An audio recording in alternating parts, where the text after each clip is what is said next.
እግዚአብሔር በቸርነቱ በዚህ ቅዱስ ስፍራ የሰበሰባችሁ የእግዚአብሔር ቤተሰቦች እንደምን ዋላችሁ? እንደምን አመሻችሁ? ቸርነቱ የማያልቅበት የቅዱሳን አባቶቻችን አምላክ እግዚአብሔር በቅድስናው አደባባይ ተሰብስበን በመዝሙር እንድናመሰግነው በቃሉ መስታወትነት ሕይወታችንን እንድንመለከት ይህችን ዕለት በእድሜያችን ላይ ተጨማሪ አድርጎ ስለሰጠን ክብርና ምስጋና ለእርሱ ይሁን። እሺ፣ ፕሮግራማችንን ልንጀምር ጥቂት ደቂቃዎች ስለቀሩ ከኋላ ወንበር ያልያዛችሁ ሰዎች ወደ መቀመጫው የመጣችሁ ቦታችሁን እንድትይዙ ነው። ሁላችንም ከዚህ ሰዓት በኋላ ለጸሎት እንነሳለን። ለጸሎት ተነሱ። በስመ አብ ወወልድ ወመንፈስ ቅዱስ አሐዱ አምላክ አሜን። አምላካችን ፈጣሪያችን እግዚአብሔር ሆይ በዚህች አጸደ ቤተ ክርስቲያን ተገኝተን ስምህን ለማመስገን ስላደልከን ስለመረጥከን እናመሰግንሃለን። እግዚአብሔር አምላካችን ሆይ በዚህ ሰዓት ደግሞ በመካከላችን ተገኝተህ የምንሰማውን ቃል በየልቡናችን እንድታሳድርብን ሰምተን ስለ አንዱ ቃል ፈንታ 30 60 ፍሬ እንድናፈራ እንድትረዳን ሰምቶ ከመወቀስ እንድትሰውረን እንለምንሃለን።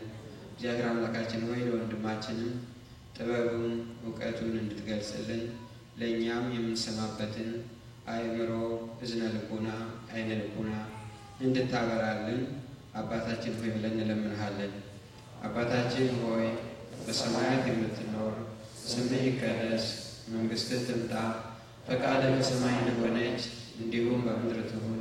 የዕለት እንጀራችንን ስጠን ዛሬ፣ በደላችንንም ይቅር በለን እኛም የበደሉንን ይቅር እንደምንል፣ አቤቱ ወደ ፈተናም አታግባን ከክፉ ሁሉ አድነን እንጂ መንግሥት ያንተ ናትና ኃይል ምስጋና ለዘላለሙ አሜን።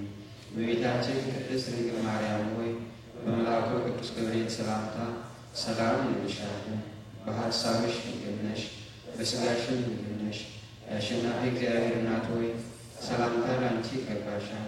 ከሴቶች ሁሉ ተለይተሽ አንቺ የተባረክሽ ነሽ። የማኅፀንሽ ፍሬ ኢየሱስ ክርስቶስ የተባረከ ነው። ጸጋን የተሞላሽ ሆይ ደስ ይበልሽ፣ ልዑል እግዚአብሔር ከአንቺ ጋር ነውና ከተወደደው ልጅሽ ከጌታችን ከመድኃኒታችን ከኢየሱስ ክርስቶስ ዘንድ ይቅርታን ለምኝልን ኃጢአታችንን ያስተሰርይልን ዘንድ ለዘላለሙ አሜን። እግዚአብሔር ይባርክልን። እግዚአብሔር ይፍታ። ከዚህ በመቀጠል በቀጥታ ወደ ትምህርቱ ነው የምንሄደው። ያው እንደሚታወቀው የዕለቱን ትምህርት በስፋትና በጥልቀት የሚያስተምረን መምህራችን መምህር ዘበነ ነው። ወደ መምህር ዘበነ። በስመ አብ ወወልድ ወመንፈስ ቅዱስ አሐዱ አምላክ አሜን። ሁላችሁም አንደበታችሁን ፍቱ። በስመ አብ ወወልድ ወመንፈስ ቅዱስ አሐዱ አምላክ አሜን። በዚህ ቅዱስ ስፍራ ያላችሁ የእግዚአብሔር ቤተሰቦች፣ የቅድስት ድንግል ማርያም ልጆች፣ የመላእኩ የቅዱስ ሚካኤል ወዳጆች፣ አባቶቼ ካህናት፣ ወንድሞቼ ዲያቆናት፣ እግዚአብሔር አምላክ በዚች ስፍራ የሰበሰባችሁ የቤተ ክርስቲያን ጌጦቿ ከዋክብት ምእመናን፣ አባቶቼ፣ እናቶቼ፣ ወንድሞቼና እህቶቼ፣ እግዚአብሔር አምላክ የሚወዳችሁ ሕፃናት ጭምር ሰላም እግዚአብሔር ከሁላችን ጋር ይሁን። እንደምን ዋላችሁ?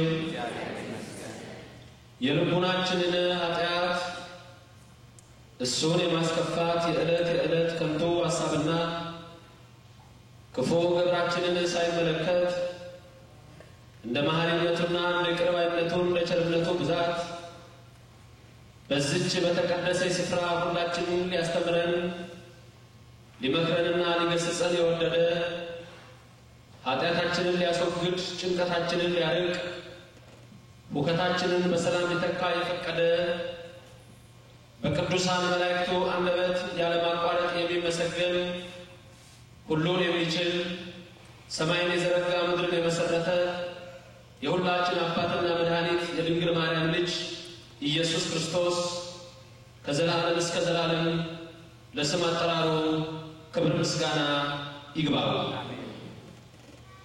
የመለኮት ባህሪ ተካፋዮች ዛሬ ጀምረን ነገ የምንፈጽመው ይህ ትምህርታችን የመለኮት ባህሪ ተካፋዮች በሚል ኃይለ ቃል ይሆናል።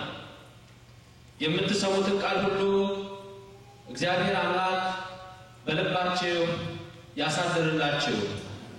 ለኔም ለምናገረው ማስተዋልና ምስጢሩን እንዲያድለኝ አንደበቴንም እንዲያከናውን የአምላክ ቅዱስ ፈቃድ እንዲሆን ሁሉ ጊዜ በጸሎታችሁ አስቡኝ።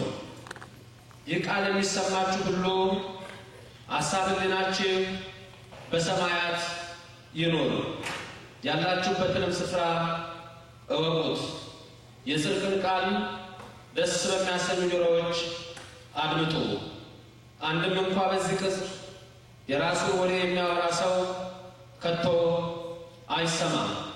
ምድርን ባያት ጊዜ እንድትንቀጠቀጥ ለሚያደርጋት ደሴቶችንም ለሚያቀልጠው ኃያልና ብርቱ አምላክ ሁላችሁም ከዚህ ሰዓት ጀምራችሁ ልባችሁን ለሰራዊት ጌታ ለእግዚአብሔር አስማርኩ። አስቀድመን እግዚአብሔር አምላክን በዝማሬ ደግመን እናመሰግነዋለን። እግዚአብሔርን አመስግኑት፣ ሥራ ግሩም ድንቅ ነው በሉት የሚለውን ይህንን ዝማሬ ዘምረን ትምህርቱን እናደምጣለን። እስቲ ሁላችሁም ቃሉን ተናገሩት። እግዚአብሔርን አመስግኑት፣ ሥራ ግሩም ድንቅ ነው በሉት። ቅዱስ ዳዊት በልቦ ለእግዚአብሔር ግሩም ግብርከ ይላል። ድንቅ ነገርን በቀይ ባህር ግሩም ነገርን እነሆ በምድረ በዳ የሰራ እስራኤልን በሚያስደንቅ ግርማና ኃይል ከፈርዖን ቀንበር ያላቀቀ በቆላ እነሆ ዝናብን ማዝነብ የሚችል ምንም በሌለበት በረሃ ውሃ ማፍለቅን የሚችል እርሱ እግዚአብሔር ግሩም ነው ይላል። እኔም ግሩም ተደርጌ ተፈጥሬያለሁ ይላል። ግሩም አድርጎ የሰራን እግዚአብሔር ደግሞ እንድናመሰግነው ነውና ሁላችንም ይህንን አምላክ እናመሰግነዋለን፣ እናከብረዋለን። ስለዚህ አጨብጭበን ዘምረን እልል ብለን እነሆ እናመሰግንበት ይህ እግዚአብሔርን አመስግኑት ሥራ ግሩም ድንቅ ነው በሉት የሚለው ቃል ይሆናል።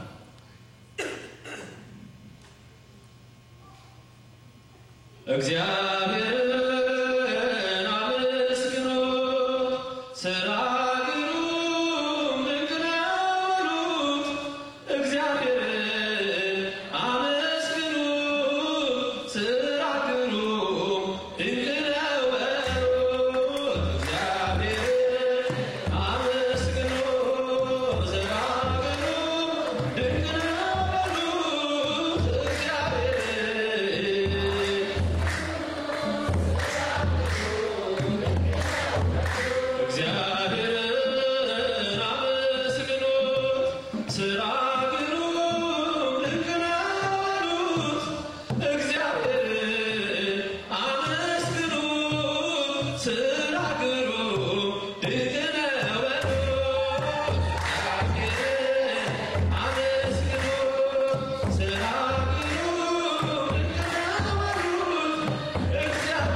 እንዲህ የሚል ቃል እንሰማለን። ሁለተኛ ጴጥሮስ ምዕራፍ 1 ከቁጥር 2 ጀምሮ ያነበዋለሁ። ሁለተኛ ጴጥሮስ ምዕራፍ 1 የመለኮቱ ኃይል በገዛ ክብሩና በበጎነቱ የጠራንን በማወቅ ለሕይወትና እግዚአብሔርን ለመምሰል የሚሆነውን ነገር ሁሉ ስለሰጠን በእግዚአብሔርና በጌታችን በኢየሱስ ዕውቀት ጸጋና ሰላም ይብዛላችሁ ይላል። ገና መጀመሪያ ስንጠራ የተጠራንበት ዓላማ እግዚአብሔርን የመምሰል ዓላማ፣ እግዚአብሔርን የመምሰል ዓላማ ደግሞ እሱ ልዩ ነው። እግዚአብሔር ቅዱስ ነው። እናንተ ያለ ቅዱስ ማን ነው ይላል። እግዚአብሔር ልዩ ነው። እግዚአብሔር ግሩም አምላክ ነው። ይህ ቅዱስ አምላክ እነሆ የሰው ልጆችን ሁሉ የሚቀድስ ነውና ገና ያኔ ጥንት በኦሪት ዘሌዋውያን ምዕራፍ 19 ቁጥር 2 ላይ ዘሌዋውያን 19 ቁጥር 2 ላይ እኔ ቅዱስ ነኝና እናንተም ቅዱሳን ሁኑ አለ እግዚአብሔር። አሁንም ቅዱስ ጴጥሮስ እዚህ ጋር እነሆ እግዚአብሔር የጠራን አለ እርሱን እንድንመስል ነው አለ። ሲሰራን ገና እሱን መስለን የተፈጠረው። በጣም የሚገርመው መላእክትን ሲፈጥር ሌሎችን እንስሳት ዋናዎች ሲፈጥር እግዚአብሔር በአርአያውና በአምሳሉ አልፈጠረም። በአርአያውና በአምሳሉ የፈጠረው ማለት ነው የሰው ልጅ። አርአያውና አምሳሉ ማለት ምን ማለት ነው? ንግበት በአርአያነ ወበአምሳሊነ ሰውን እንደ መልካችን እንደ ምሳሌያችን እንፍጠር ሲል እኛ እግዚአብሔርን የምንመስለው በነፍሳችን እንዴት እግዚአብሔር እንመስለዋለን? ነፍሳችን 3 ባህሪያት አሏት። አንደኛ ሕያዊት ናት፣ አትሞትም። እግዚአብሔር ሕያው ነው። ሁለተኛ ነባቢት ናት፣ የምትናገር ናት። ሶስተኛ ልብ የምታደርግ ናት። አዎ ሕያው ናት፣ ሕይወት መንፈስ ቅዱስ ለባዊት ናት።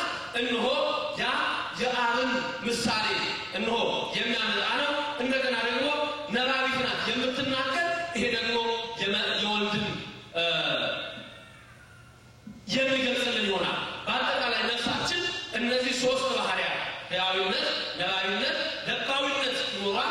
3 ነፍስ እንደማትባል አንድ ነፍስ ስለምትባል እኛ እነሆ እግዚአብሔርን የመሰልንበት ልዩ ምስጢር ይሄ ነው። እግዚአብሔር በስም በአካል በግብ 3 ሲሆን በመለኮት አንድ የመሆኑ። ስለዚህ እግዚአብሔርን መስለን የተፈጠርን ሰዎች በዚህም የምድር ሕይወታችን እግዚአብሔርን መስለን የምንኖርበትን ልዩ አጠራር ነው እዚህ ጋር ቅዱስ ጴጥሮስ የሚናገረው። እርሱም ለሕይወትና እግዚአብሔርን ለመምሰል። አሁን እዚህ ጋር የተጠራን ሰዎች ለሕይወት ነው፣ ለሞት አይደለም። ስለ ክፉ ምኞት በዓለም ካለው ጥፋት አምልጣችሁ ከመለኮት ባህሪ ተካፋዮች ይላል። ስለ ክፉ ምኞት ከዓለም ካለው ጥፋት አምልጣችሁ። ክፉ ምኞት የዓለም ጥፋት ምን እንደሆነ ትናንት ተመልክተናል።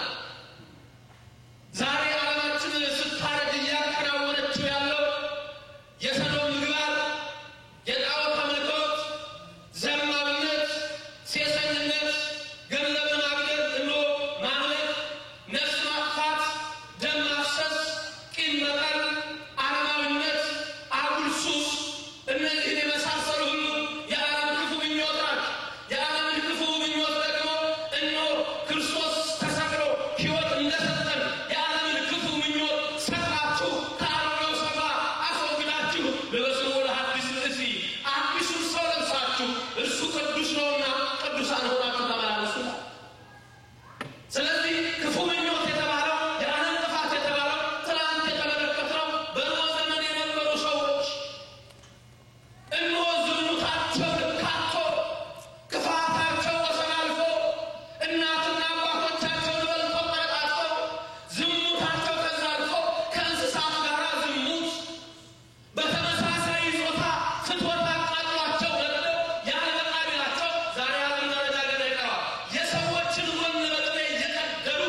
መንፈስ ቅዱስ እናንተ ከክፉ ምኞት አምልጣችሁ ወደ ሕያው ዙፋኑ ወደ ቅድስናው ወደ ክብሩ እንሆ ቀርባችኋል ይላል። ስለዚህ የተሰጠን ጸጋ ረቂቅና ታላቅ ነው፣ እንድናውቅበት ያስፈልጋል።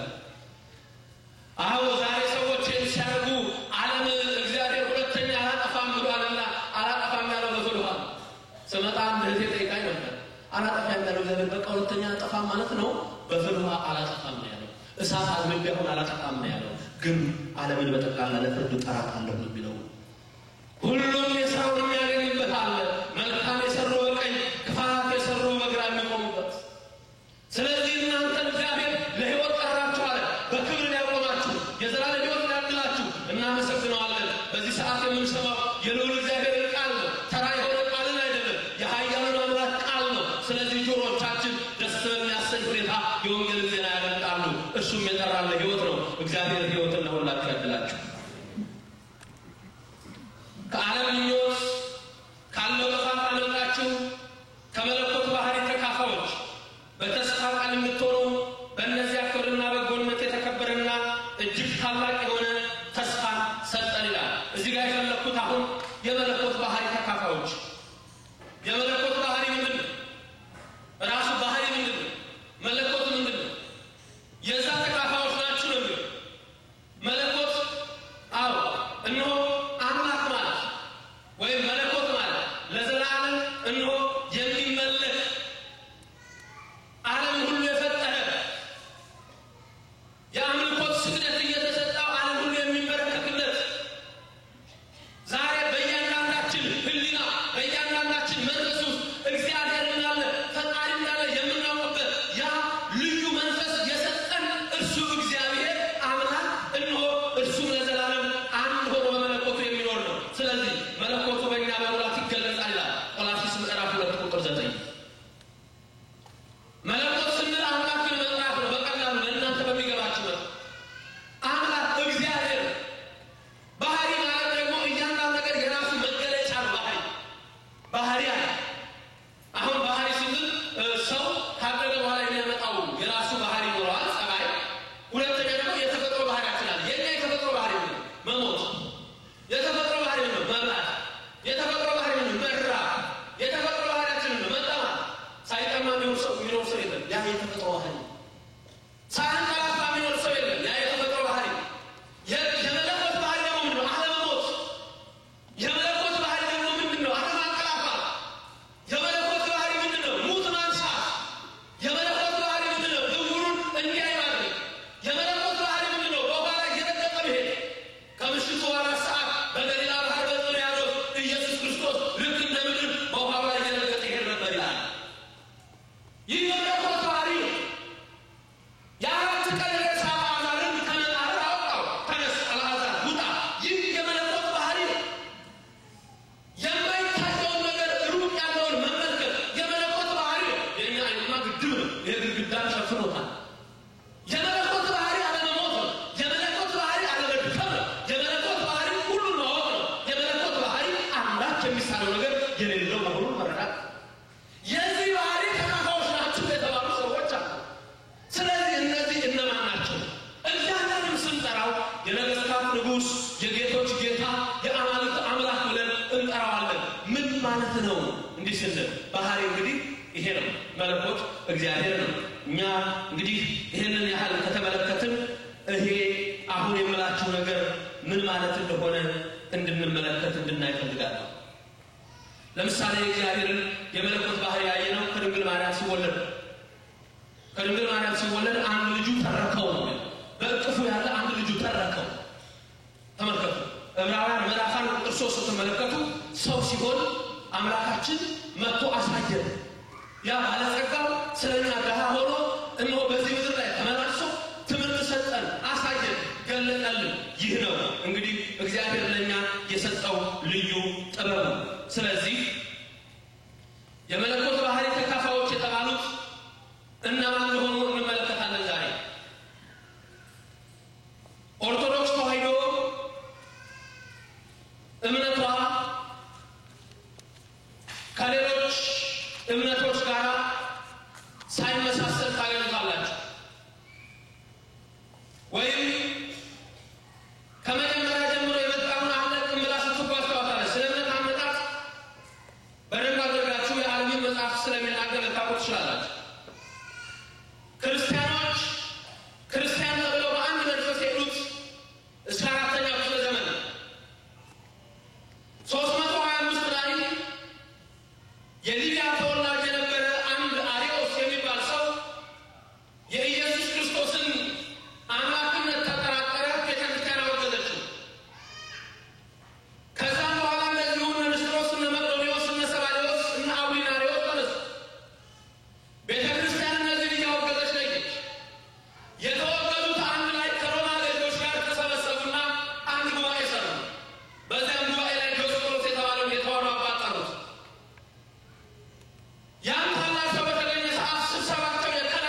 በልብ ማመን።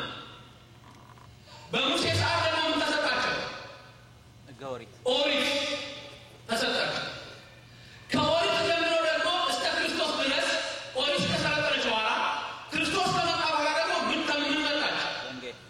ወንጌል ክርስትና መጣች። ከላይ ጀምሮ እግዚአብሔር ዓለምን ሲፈጥር በሕገ ልቡና ዓለም ሁሉ እግዚአብሔር ሲያመልክ ኢትዮጵያ በሕገ ልቡና ታመልክ ነበር።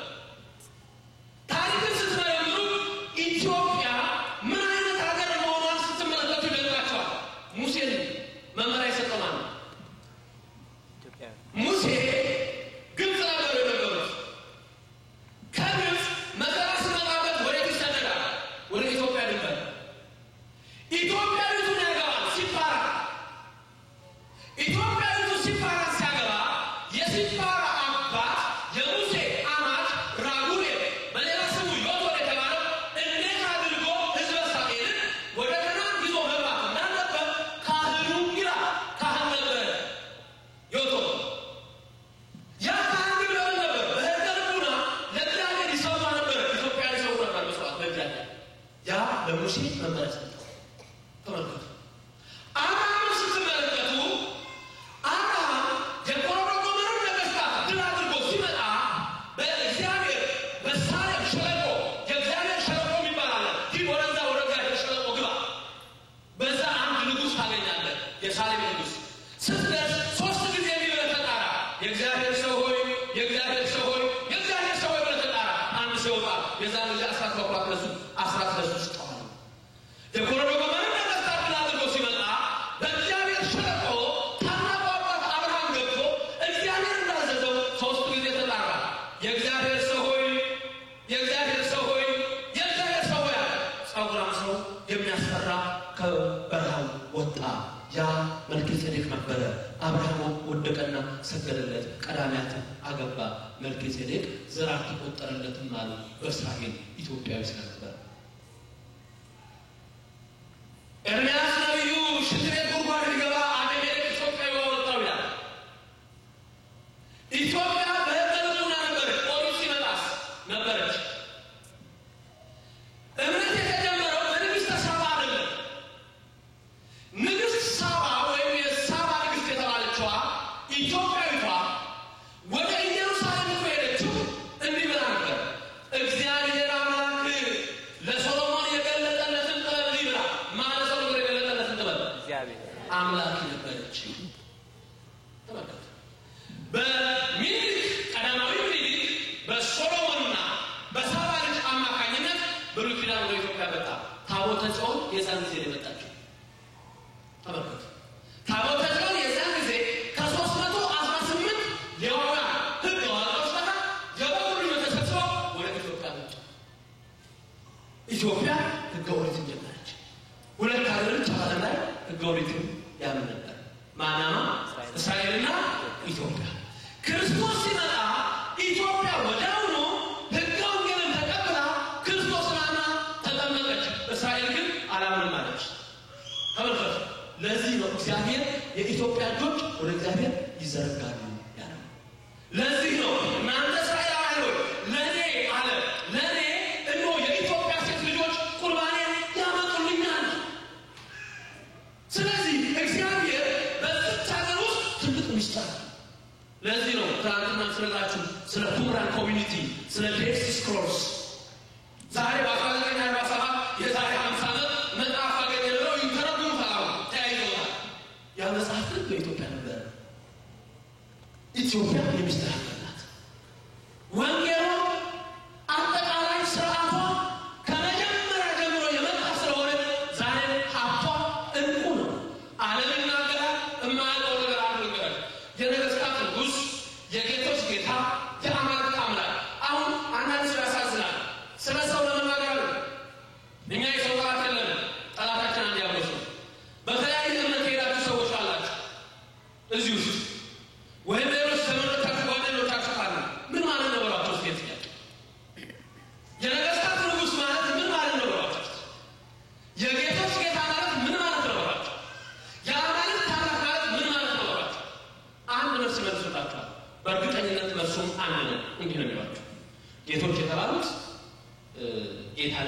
ከንቱ ሰዎች ናቸው ይላቸዋል። ነገስታት የሚሉት የዓለም ሹማምንቶች ናቸው ይላቸዋል። አማልክት የሚባሉት ደግሞ ጣዖት አምላኪዎች ናቸው ይላቸዋል። ጣዖቶች ናቸው ይላቸዋል። ይህን ይመልሱላቸው። ስለዚህ እግዚአብሔርን የጣዖት አምላክ ሊያደርጉት ነው። እግዚአብሔርን የጠንቋይ አምላክ ሊያደርጉት ነው። እግዚአብሔርን የከንቱ ድንጋይ አምላክ ሊያደርጉት ነው። እግዚአብሔር በዛ ነው ስሙ የሚጠራ። ከዚህ ሁሉ ምንድነው ሚስጥሩ እንበል። ተመልከቱ። ምንድነው እኛ ያለን ሚስጥር? ምንድነው መጽሐፉ የሚለው? ምንድነው ቤተክርስቲያናችን የምታስተምረው? መጀመሪያ እስቲ ምን ማለት ነው ተባህዶ? ምንድነው የምታስተምረው? ምንድነው የምትናገረው? አንዳንድ ሰው ዝም ብሎ ነው የሚሄደው። ዝም ብሎ ነው እዚህ ጋር ነገር ሲያሳይ ለካ እንደዚህ ላይ እዚህ ጋር ሲያሳይ ለካ እንዲህ ላይ እንዲህ ነው የሚለው። እኔ አንድ ሰው አለ ሁሌ ይመጣና ይጠይቀኛል። አንድ እህቴም አለች እዛ ዲሲ እንደገርማል እኮ አፋጠጡን በዚህ ነው አፋጠጠችን እኮ ምን ልበል በቃ ይላል። አንዱ ደግሞ ያለ ምንድነው ጥቅስ ጥቀስ እንዳትለኝ አልኩት። በቃ ጥቅስ ጥቀስ እንዳትለኝ ጥቅስ ጥቀስ አታለኝ ዝም ብለን እንነጋገር። ጥቅስ ግን ካለ አልፈልግም በኋላ ነው ያናደኝና በቃ እንጣላለን። ያው እናንተ ኦርቶዶክሶች ለዚህ ነው ይላል። ስለዚህ አፋጠጠኝ ማለት እናንተ ማፋጡ ደግሞ ለመፋጠጥ አይደለም። የሰው ልጅ ለማዳን ነው። ሃይማኖት ለክርክር አይደለም፣ መቃየር ወገኖች።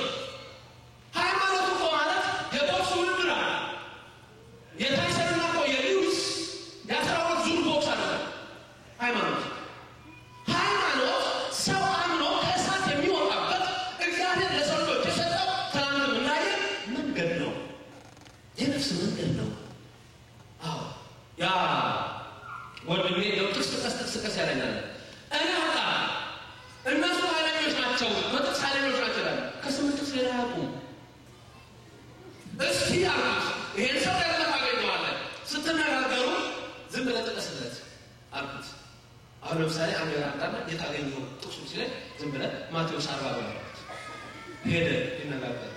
ከዛ ተደራግሮ መጣ። እኔ መምህር ዘበራለ ይገርማል። አንድ ነገር አመጣና ጥቀስ እስቲ ጥቅሱ የታል ሲለኝ ብለጥና ማቴዎስ 40 ላይ ሲለኝ ኦኬ እሺ እሱ አለ ሌላውን መልከታ አለ። ማቴዎስ 40 ምዕራፍ የለም። ማቴዎስ 40 ምዕራፍ የለም። ተመልከቱ ምዕራፍ የለውም ማቴዎስ 40። ብዙዎች እንደዚህ ናቸው። ይሄን ምዕራፍ ለምን ነው እውነተኛውን ይዘን እኛ ተቀምጠናል። ዓለምን ማዳን የምንችልበት ጥበብ አለ። ግን ገና ራሳችን መጀመሪያ ራሳችንን ማዳን አለብን። ሚስጥርን መያዝ አለብን። የእውነት ነገር መያዝ አለብን። ዛሬ በብዙ ነገር ቤተክርስቲያን እያላሏት ቤተክርስቲያን ዓለማዊነትን ስላተመለከተች ትናንትና የተማሩት ነው የአንግሊካን ቸርች ለሁለት ሊከፈል ለምን ይከፈል? እግዚአብሔር ያላዘዘውን ሕግ እየፈጸሙ ወንድ ከሆኑ ሴት ከሴት ጋር ብቻ እናጽድቅ ብለው እንደውም ጳጳስ ነው የሾሙት። ይህን የሚሰራ እድሜው እየሸመገለ ምድራችን ምን ላይ እንደሆነ ታውቃችሁ? ቤተክርስቲያናችሁ ነው፣ ስርዓታችሁ ነው፣ ሕጋችሁ ነው። ኢትዮጵያውያን ከጥንት ጀምሮ አስተማሪዎች ነን፣ እናስተምር። ሳውዝ የመን አጼ ካሌብ ናግራን ላይ ነው ቤተክርስቲያን የመሰረቱት። አብርሃም የተባለ ኢትዮጵያዊ ቄስ ነው የሾሙት። ማዳጋስካር ብትሄዱ ወንጌል የተሰበከው በኢትዮጵያውያን። ሩዋንዳ ብትሄዱ፣ ኡጋንዳ ብትሄዱ የቱትሲ ነገሮች ከኢትዮጵያ ወንጌል ለመስበክ የሄዱ ናቸው። ታሪካችን ነው። ዓለም የጣዖት ቤተ መቅደስ ሲሰራ ኢትዮጵያ የእግዚአብሔር ቤተ መቅደስ ትሰራ ነበር። ዓለም ለአራዊት ሲሰግድ ኢትዮጵያ ኃያል አምላክ ለሆነው ለእግዚአብሔር ትንበረከክ ነበር። ማንነታችን ነው። ዛሬ ምስጢራችንን እንረዳ፣ እውነቱን እንወቅ። እግዚአብሔር ደግሞ የምስጢር ባለቤት የሆነ ምስጢሩን ይገልጽልናል። ክብር ምስጋና ለእግዚአብሔር ይሁን።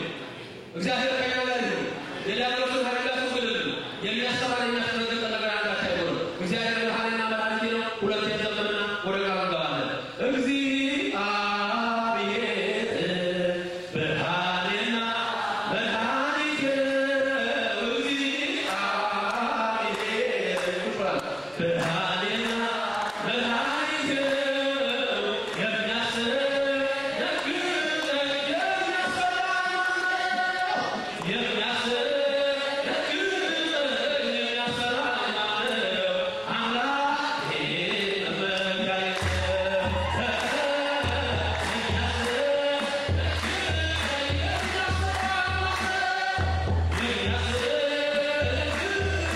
የሚያስፈራ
የተባሉት እግዚአብሔርን ያገለገሉ ቅዱሳን፣ ነገስታት የተባሉ እግዚአብሔርን ያገለገሉ ቅዱሳን፣ አማልክት የተባሉ እግዚአብሔርን ያገለገሉ ቅዱሳን። መጽሐፍ ቅዱስ ይህን ይደግፈናል። አዎ ዛሬ ሰዎች ቅዱሳንን አንፈልግም፣ የቅዱሳን ግብር አይታየንም፣ እነሆ የቅዱሳን ጽድቅም አይታየንም ይላል። መጽሐፍ ቅዱስ የሚደግፈው ግን ማንን ነው? እውነት ያለው የት ጋር ነው? የጌቶች ጌታ። መጀመሪያ እንግዲህ ጌታ ማን እንደሆነ ሁላችሁ ትመሰክራላችሁ፣ እርግጠኛ ነኝ። ጌታ ማን ነው? ጌታ ማን ነው? እግዚአብሔር ነው። እግዚአብሔር ጌታ። ለዚህ ምንም ጥርጥር የለውም። መጽሐፉን ጥቅስ ካስፈለገ መጀመሪያ ገና ጌታ ብላ በትልቅ የምታከብረው መድኃኒዓለም ኢየሱስ ክርስቶስን እናቱ ማርያም ናት። እናቱ ድንግል ማርያም የወለደችው አምላክና ጌታ ንጉሥ መሆኑን ስታሳይ የሉቃስ ወንጌል ምዕራፍ 1 ቁጥር 47 ላይ ድንግል ማርያም እንዲህ አለች፣ ነፍሴ ጌታን ታከብረዋለች። ነፍሴ ማንን ታከብራለች? ጌታን ታከብራለች። ጌታ እግዚአብሔር። እንዲሁ ደግሞ ኢሳይያስ እግዚአብሔርን ሲያመሰግነው በኢሳይያስ ትንቢት ምዕራፍ 6 ቁጥር 3 ላይ በአንድነትና በሶስትነት የሚመሰገነውን እግዚአብሔር ኦዚያን በሞተ በዓመቱ እኔ ኢሳይያስ እግዚአብሔር አምላክን እንሆ በቅድስና መቅደሱ አየሁት። እግዚአብሔርን ኢሳይያስ የት ነበር ያየው? በቤተ መቅደስ። በቤተ መቅደስ ደግሞ ቤተ መቅደስ ምን ያሟላ? ኢሳይያስ ጨምሮ ይሃይ 6 ክንፍ ያላቸው ሱራፌልና ኪሩቤል መላ ሰውነታቸውና ክንፋቸው ዓይን የሆነ በሁለት ክንፋቸው ፊታቸውን የሚሸፍኑ በሁለት ክንፋቸው እግራቸውን የሚሸፍኑ በሁለት ክንፋቸው የሚበሩ አንዱ ለአንዱ እንዲህ እያሉ ያመሰግኑ ነበረ። መቅደሱ በዕጣን ጭስ ተመልቶ ነበረ። የዕጣን ጭስ ዛሬ ነው። ተመልከቱ። ሁሉም ነገር እያስተዋላችሁ ቤተ ክርስቲያናችሁን በእምነት መነጽር እያያችኋት ካህናቱ ጽናውን ይዘው ያጥኑ ነበር። ቤተ መቅደሱ በዕጣን ተመልቷል። አንዱ ለአንዱ እንዲህ እያለ ሲያመሰግን እነሆ የቤተ መቅደሱ መድረክ ይናወጽ ነበረ። ከጣሉ ድምፅ የተነሳ ምን እያሉ? ቅዱስ ቅዱስ ቅዱስ እያለ የሰራዊት ጌታ እግዚአብሔር። ምድር ሁሉ ከበረከቱ ተመልጣለች። እስቲ ይሄን ቃል በሉ። ቅዱስ ቅዱስ ቅዱስ የሰራዊት ጌታ እግዚአብሔር። የማ ጌታ? የሰራዊት ጌታ። ጌታ እግዚአብሔር። ጌታ እግዚአብሔር ጌትነቱ የባህሪው የሆነ የራሱ የሆነ ገንዘቡ የሆነ ጌታ እግዚአብሔር። አዎ ኢሳይያስ ይህንን ነበረ የተመለከተው። ሌላ ምንም ብዙ መጨመር አያስፈልግም። ኢየሱስ ክርስቶስ እነሆ እርሱ ጌታ ነው። ዛሬ አንዳንድ ሰዎች በእኛም ውስጥ ሆናችሁ ድንገት ኢየሱስ ጌታ ነው ሲባል ይህ ሰው የጴንጤ ሆነ እንዴ ናቸው።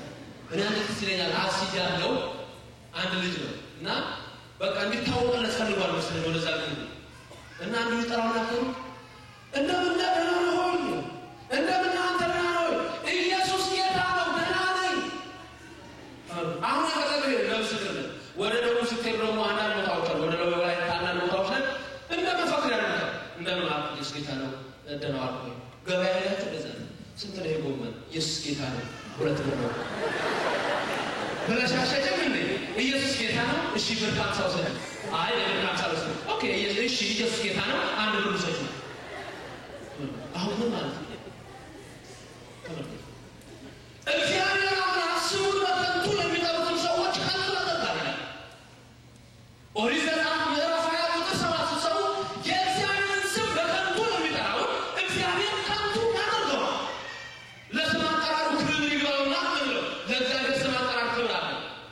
ዛሬ ምን ነገር ኦ ማይ ጋድ ማይ ጉድነስ ጂሰስ እንደፈሽን የተወሰነ ተመልከቱ። የእግዚአብሔር ስም ክብር ያለ መስጠት በዚህ ዘመን ያለ ነገር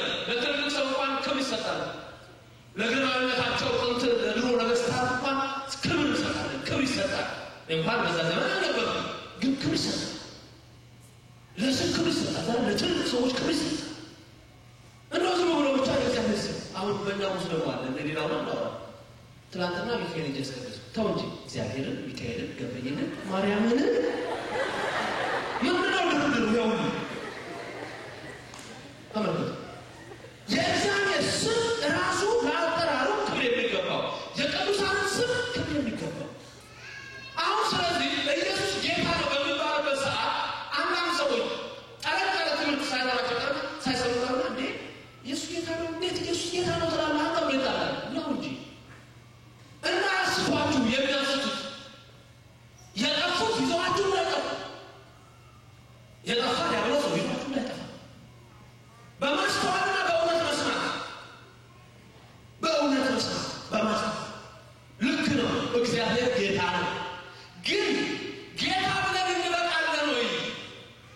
እኛ እንጨምራለን ገና አምላክ እንላለን። ኧረ በዛም አይበቃ አንተ ውእቱ አምላክ አማልክ ወእግዚአብሔር አስወሩ ሰረገስ አምላክ አንተ ለሁሉ ዘሥጋ ወለኩላ ነፍስ አንተ የሥጋም የነፍስም ንጉሥ ነህ፣ አምላክ ነህ፣ ፈጣሪ ነህ፣ የጌቶች ጌታ የነገሥታት ንጉሥ የአማልክት አምላክ አንተ ነህ።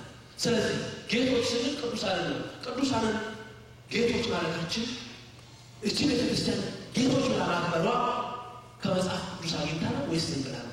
ከመጽሐፍ ቅዱስ ነው። በኦርቶዶክስ ተዋሕዶ ከመጽሐፍ ቅዱስ ውጭ የሆነ ነገር ምንም አታገኙ። እስቲ አሁን አንዳንድ ሰዎች ከመጽሐፍ ቅዱስ ውጭ ነው ከሚሏቸው ነገር ሲጠቅሙ እንደው የሚሉትን ሌሎች የሚሉትን ከመጽሐፍ ቅዱስ ውጭ ነው የሚለው እስቲ አንድ ነገር ጥቀሱ። አቤት አልሰማሁም። ከመጽሐፍ ቅዱስ ውጭ ነው የሚሏቸው ለምሳሌ እስቲ ምን ይላል?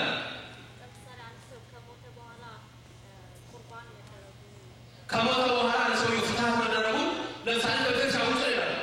ለሞተ ሰው መጸለይ አይገባም ይላል አይደል? የማቴዎስ ወንጌል ምዕራፍ 9 ቁጥር 18 እንደሚናገር ይሄ በትምህርታችን ውስጥ አለ። አሁን ለምሳሌ ይላል በማቴዎስ ወንጌል ምዕራፍ 9 ቁጥር 18 ላይ ኢያኢሮስ ሄደ ስለ ሞተች ልጁ ጌታ ሆይ አድነን ብሎ ጸለየ። እኛም ለሞቱ ዘመዶቻችን እንጸልያለን። ምንድን ነው አዲስ ነገር? መጽሐፈ ነገሥትን ስትመለከቱ እነሆ በምዕራፍ 5 ላይ ቁጥር 20 ኤልሳ ከሞተ በኋላ አጥንቱ ቢነካው የሞተው ሰው ብድግ ብሎ ተነሳ። እንዲሁ ደግሞ ራዕየ ዮሐንስን ስትመለከቱ የሞቱ ሰዎች ለሙታን እነሆ በሕይወት ላሉት እንዴት እንደሚጸልዩ በዚህ ያሉ ደግሞ በሰማይ እንዴት እንደሚጸልዩ ትመለከታላችሁ። መጽሐፍ ቅዱስን አለማወቅ ይህን ያስባል። በሄኖክ ደግሞ ምን ተባለ? ከዮሐንስ ሁሉ ወይ ከሙታን ሙታን ስለወጣ ምንም የሚሳሳቱ ነገር የለም ማለት ነው። ማርያምና ማርታ ሄደው እኮ ጌታ የሞቱትን ማንሳት እንደሚችል ሲያሳየን አላለም ለሚለው ጥንጥር ልቦናችን ሄደና አልዓዛርን ውጣ ከመቃብር ምንድን ነው ታዲያ? ለእግዚአብሔር ምን ይሳነዋል? ታዲያ ምን ላይ ነው ልቦናችን? ከተጠራጠረ ይሄን ይችላል ይሄን አይችልም ካለ ምን ላይ ነው ልቦናችን? እስቲ ሌላ ከመጽሐፍ ቅዱስ ውጭ ናቸው ሰዎች ይሉት እስቲ ነበር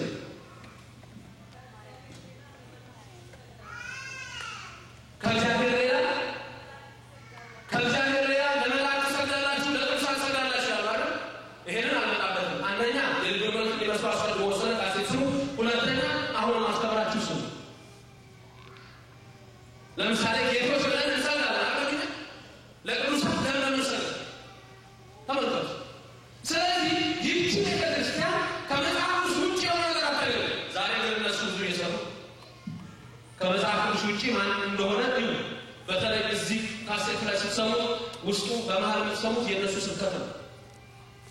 እያሰማሁኝ ነው። ከዛ ትምህርቱን የሚሰጠው ምን ብለው እንደሚናገሩ አለ። በተለይ ሶስተኛው ካሴት ላይ አሁን እንግዲህ ተመልከቱ። እኛ አሁን ህግ እንዳለችው ቅዱሳንን በማክበራችን አልወደድንም ሌሎች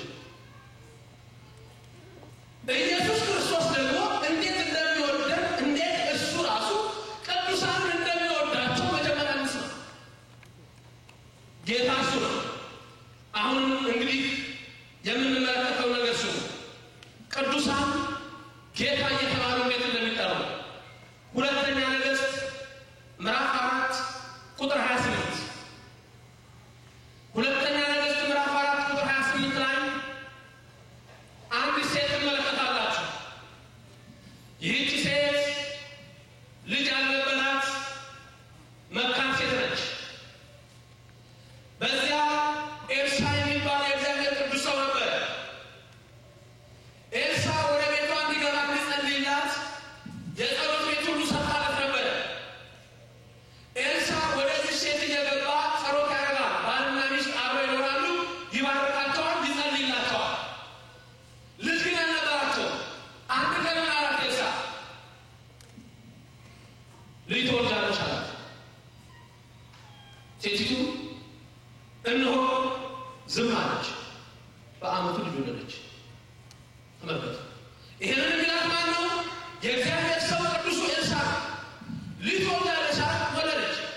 ሰው አልጋ ላይ ታስተኛዋለች።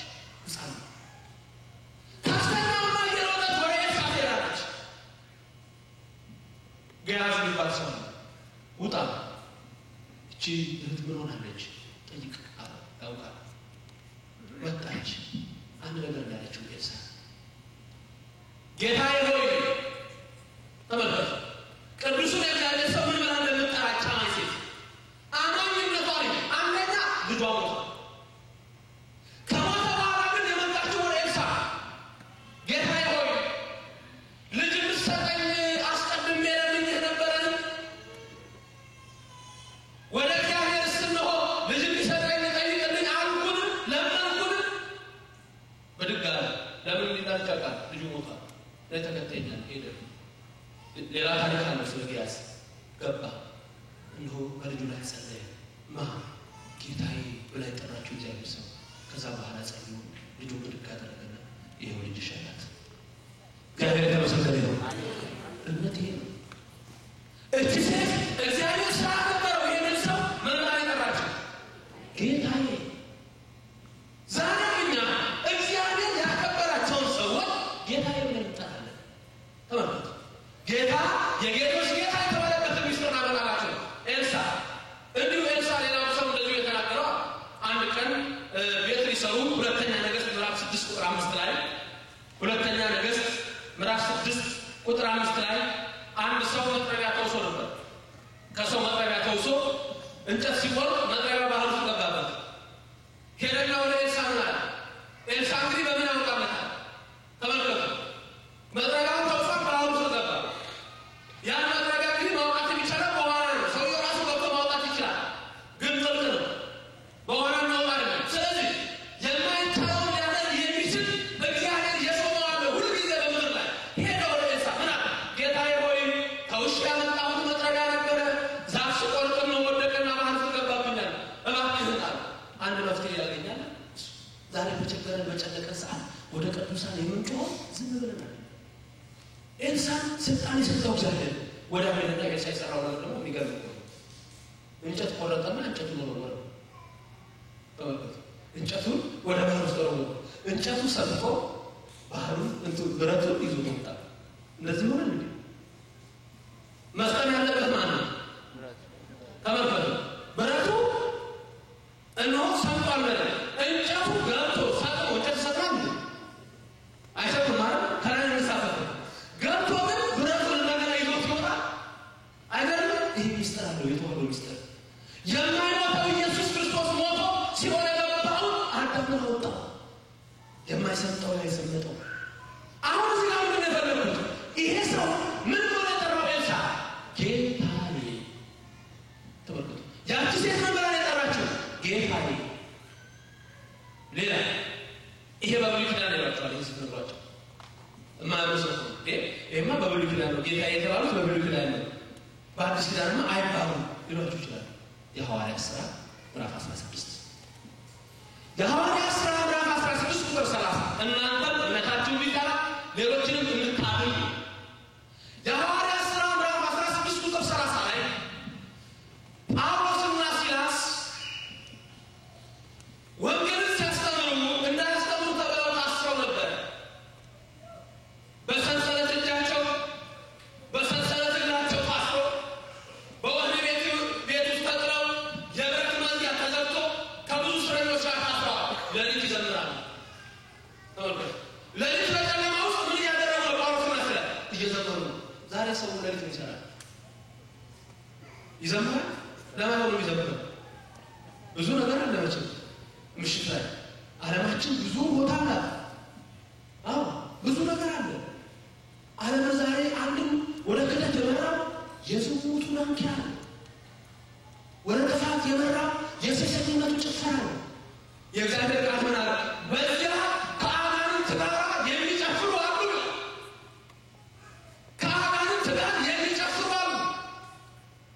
ዛሬ እንቅስቃሴው ዝሙት ቴሌቪዥኑ የነቁ ማስታወቂያ ዝሙትን ካልተደገመ አይናገር። እንቅስቃሴው አነጋገሩ እሩጫ ሁሉ ያለ የባቢሎን ጉዞ የኤልሳቤጥ እርምጃ የታገሉት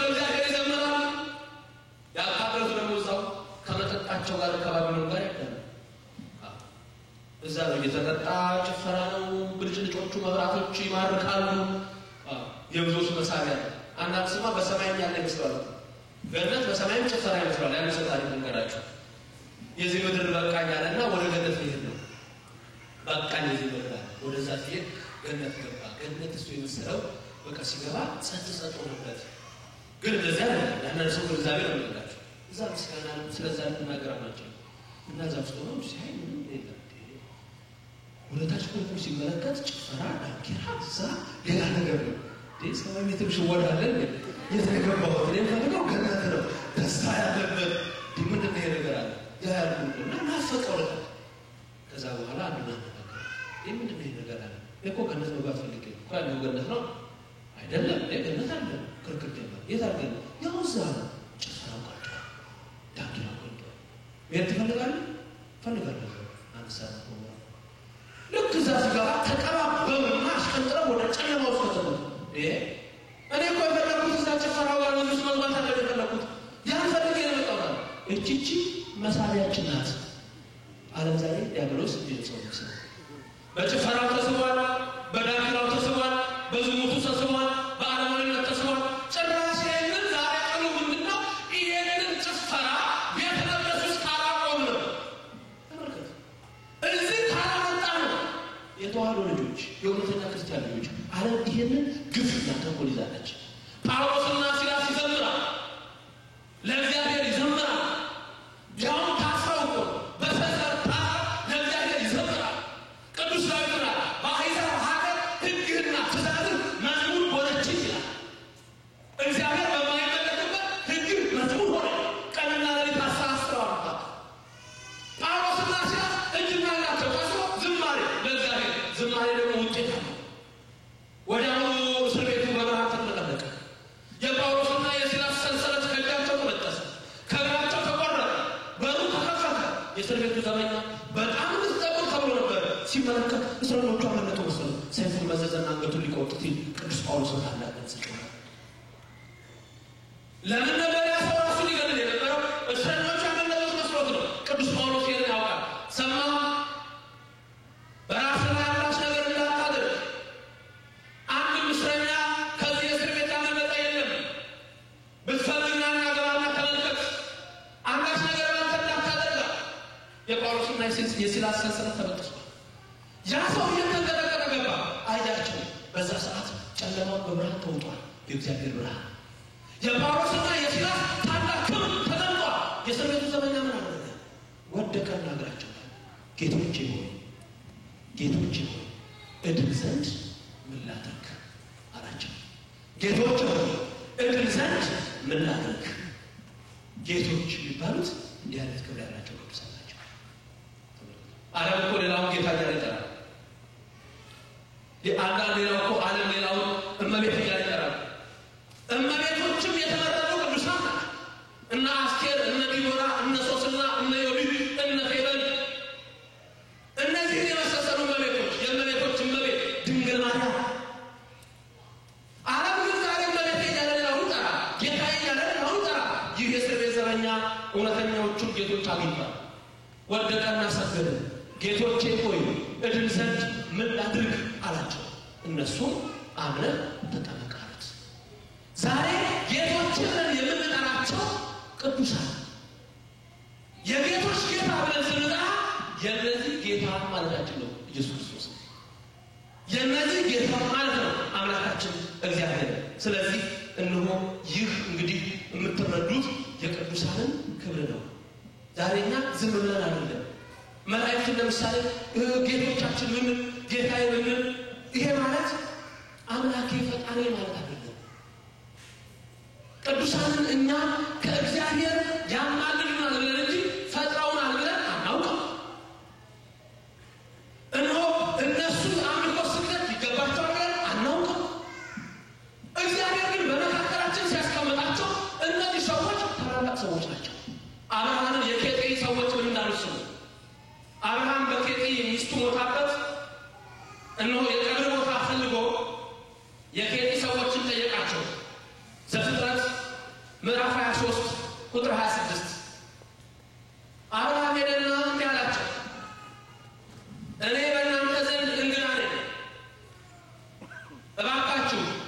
እነሆ ሚስቴን የምቀበልበት ቦታ ስጡኝ አላቸው። እነዚህ ሰዎች አብርሃምን ምን እንዳሉ ስሙ። አብርሃም አንተ እኮ ለእኛ እነሆ ከእግዚአብሔር የተላክህ አለቃ ነህ። ጌታችን ሆይ ስማን። ተመልከቱ፣ አብርሃም ነው የሚያነጋግሩ። እነዚህ ሰዎች እምነት አልተለበላለቀባቸው። እኛው ለምሳሌ እግዚአብሔርን ጌታዬ ስንል ቅዱሳንን ጌታዬ ስንል በምን አይነት ሁኔታ ጌታዬ እንደምንላቸው እናውቃለን። እግዚአብሔርን ጌታዬ ስንለው ፈጣሪ፣ ቅዱሳንን ጌታዬ ብለው ክብሩ ጸጋው። ተመልከቱ አሁን እነዚህ ሰዎች የሴት ሰዎች እንዴት አይነት እምነት እንዳላቸው አብርሃም ሲለምናቸው ምን አሉት? ጌታችን ሆይ ስማ አሉት። ተመልከቱ አብርሃም ምን አለ? ጌታችን ሆይ ስማ። እንዴት አንተ መሬት ትከለክላለህ? አንተ እኮ ከእግዚአብሔር የተላክህ የኛ አለቃ ነህ። እግዚአብሔር በእኛ ላይ አለቃ አድርጎ ሾሞሃል። ስለዚህ አንተ የፈለከውን ውሰድ ጌታችን ሆይ አሉት።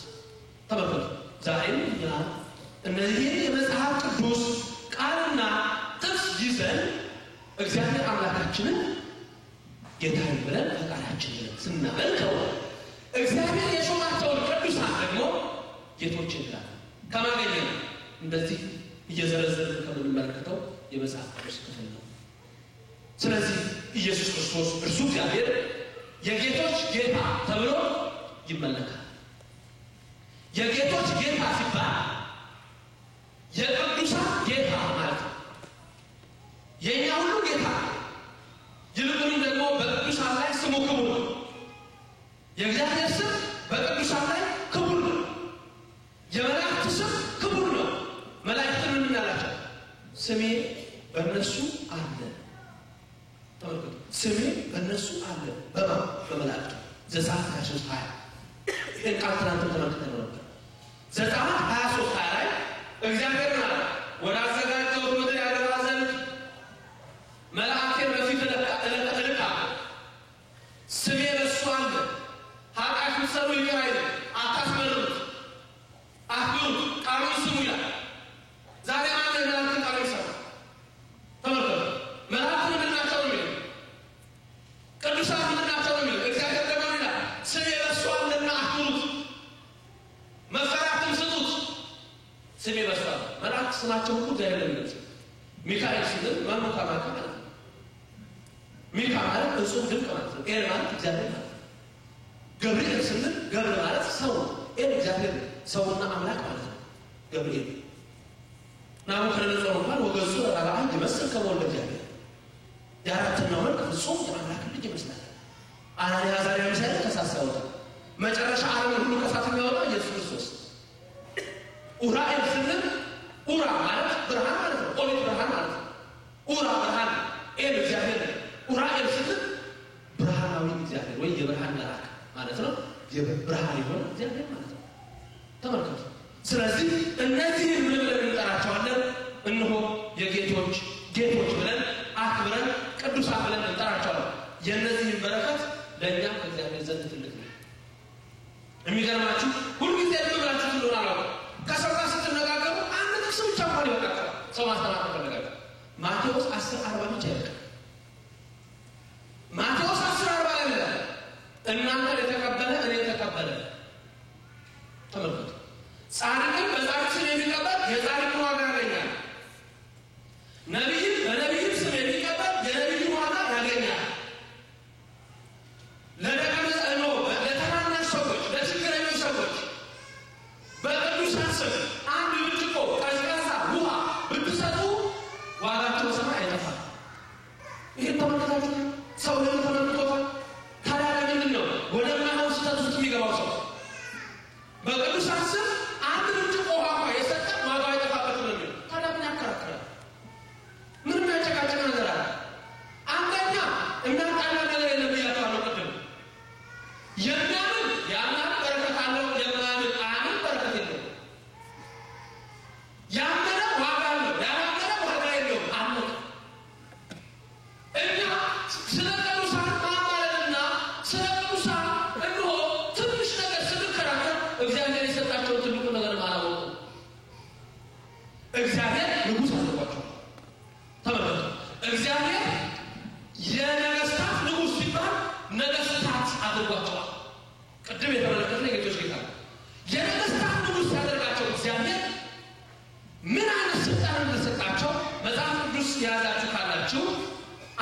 የምታነቡልን ቃል መዝሙር 149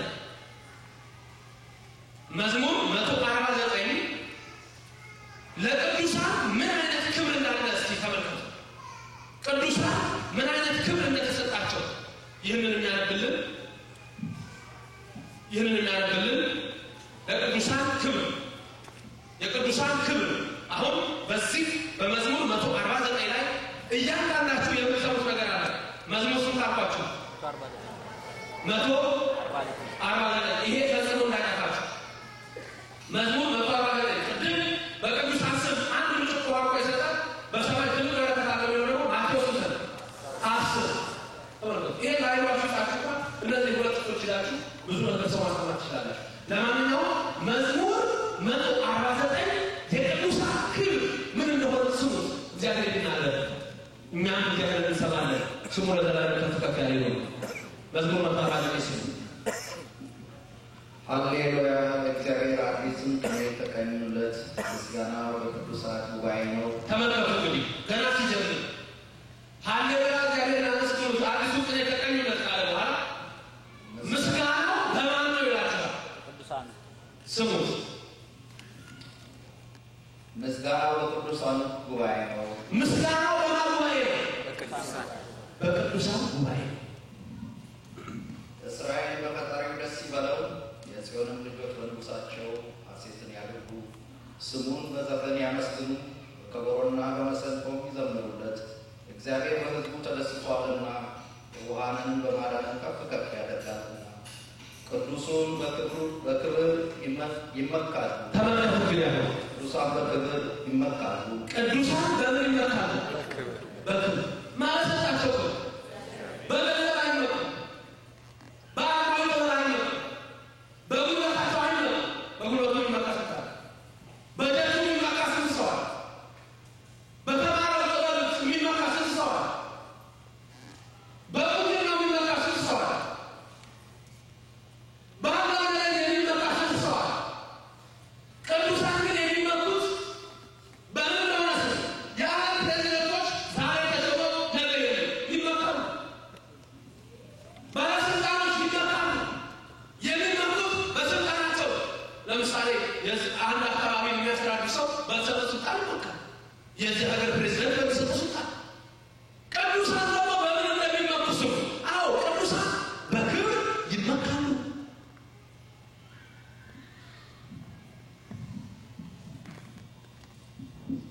በምንጣፋቸውም ላይ ሐሴትን ያደርጋሉ። በምንጣፋቸው ላይ ያደርጋሉ። እየሰማችሁ ናችሁ? በምንጣፋቸው ላይ ሐሴት ያደርጋሉ። ተመልከቱ። ቅዱስ ዳዊት ምን አለ?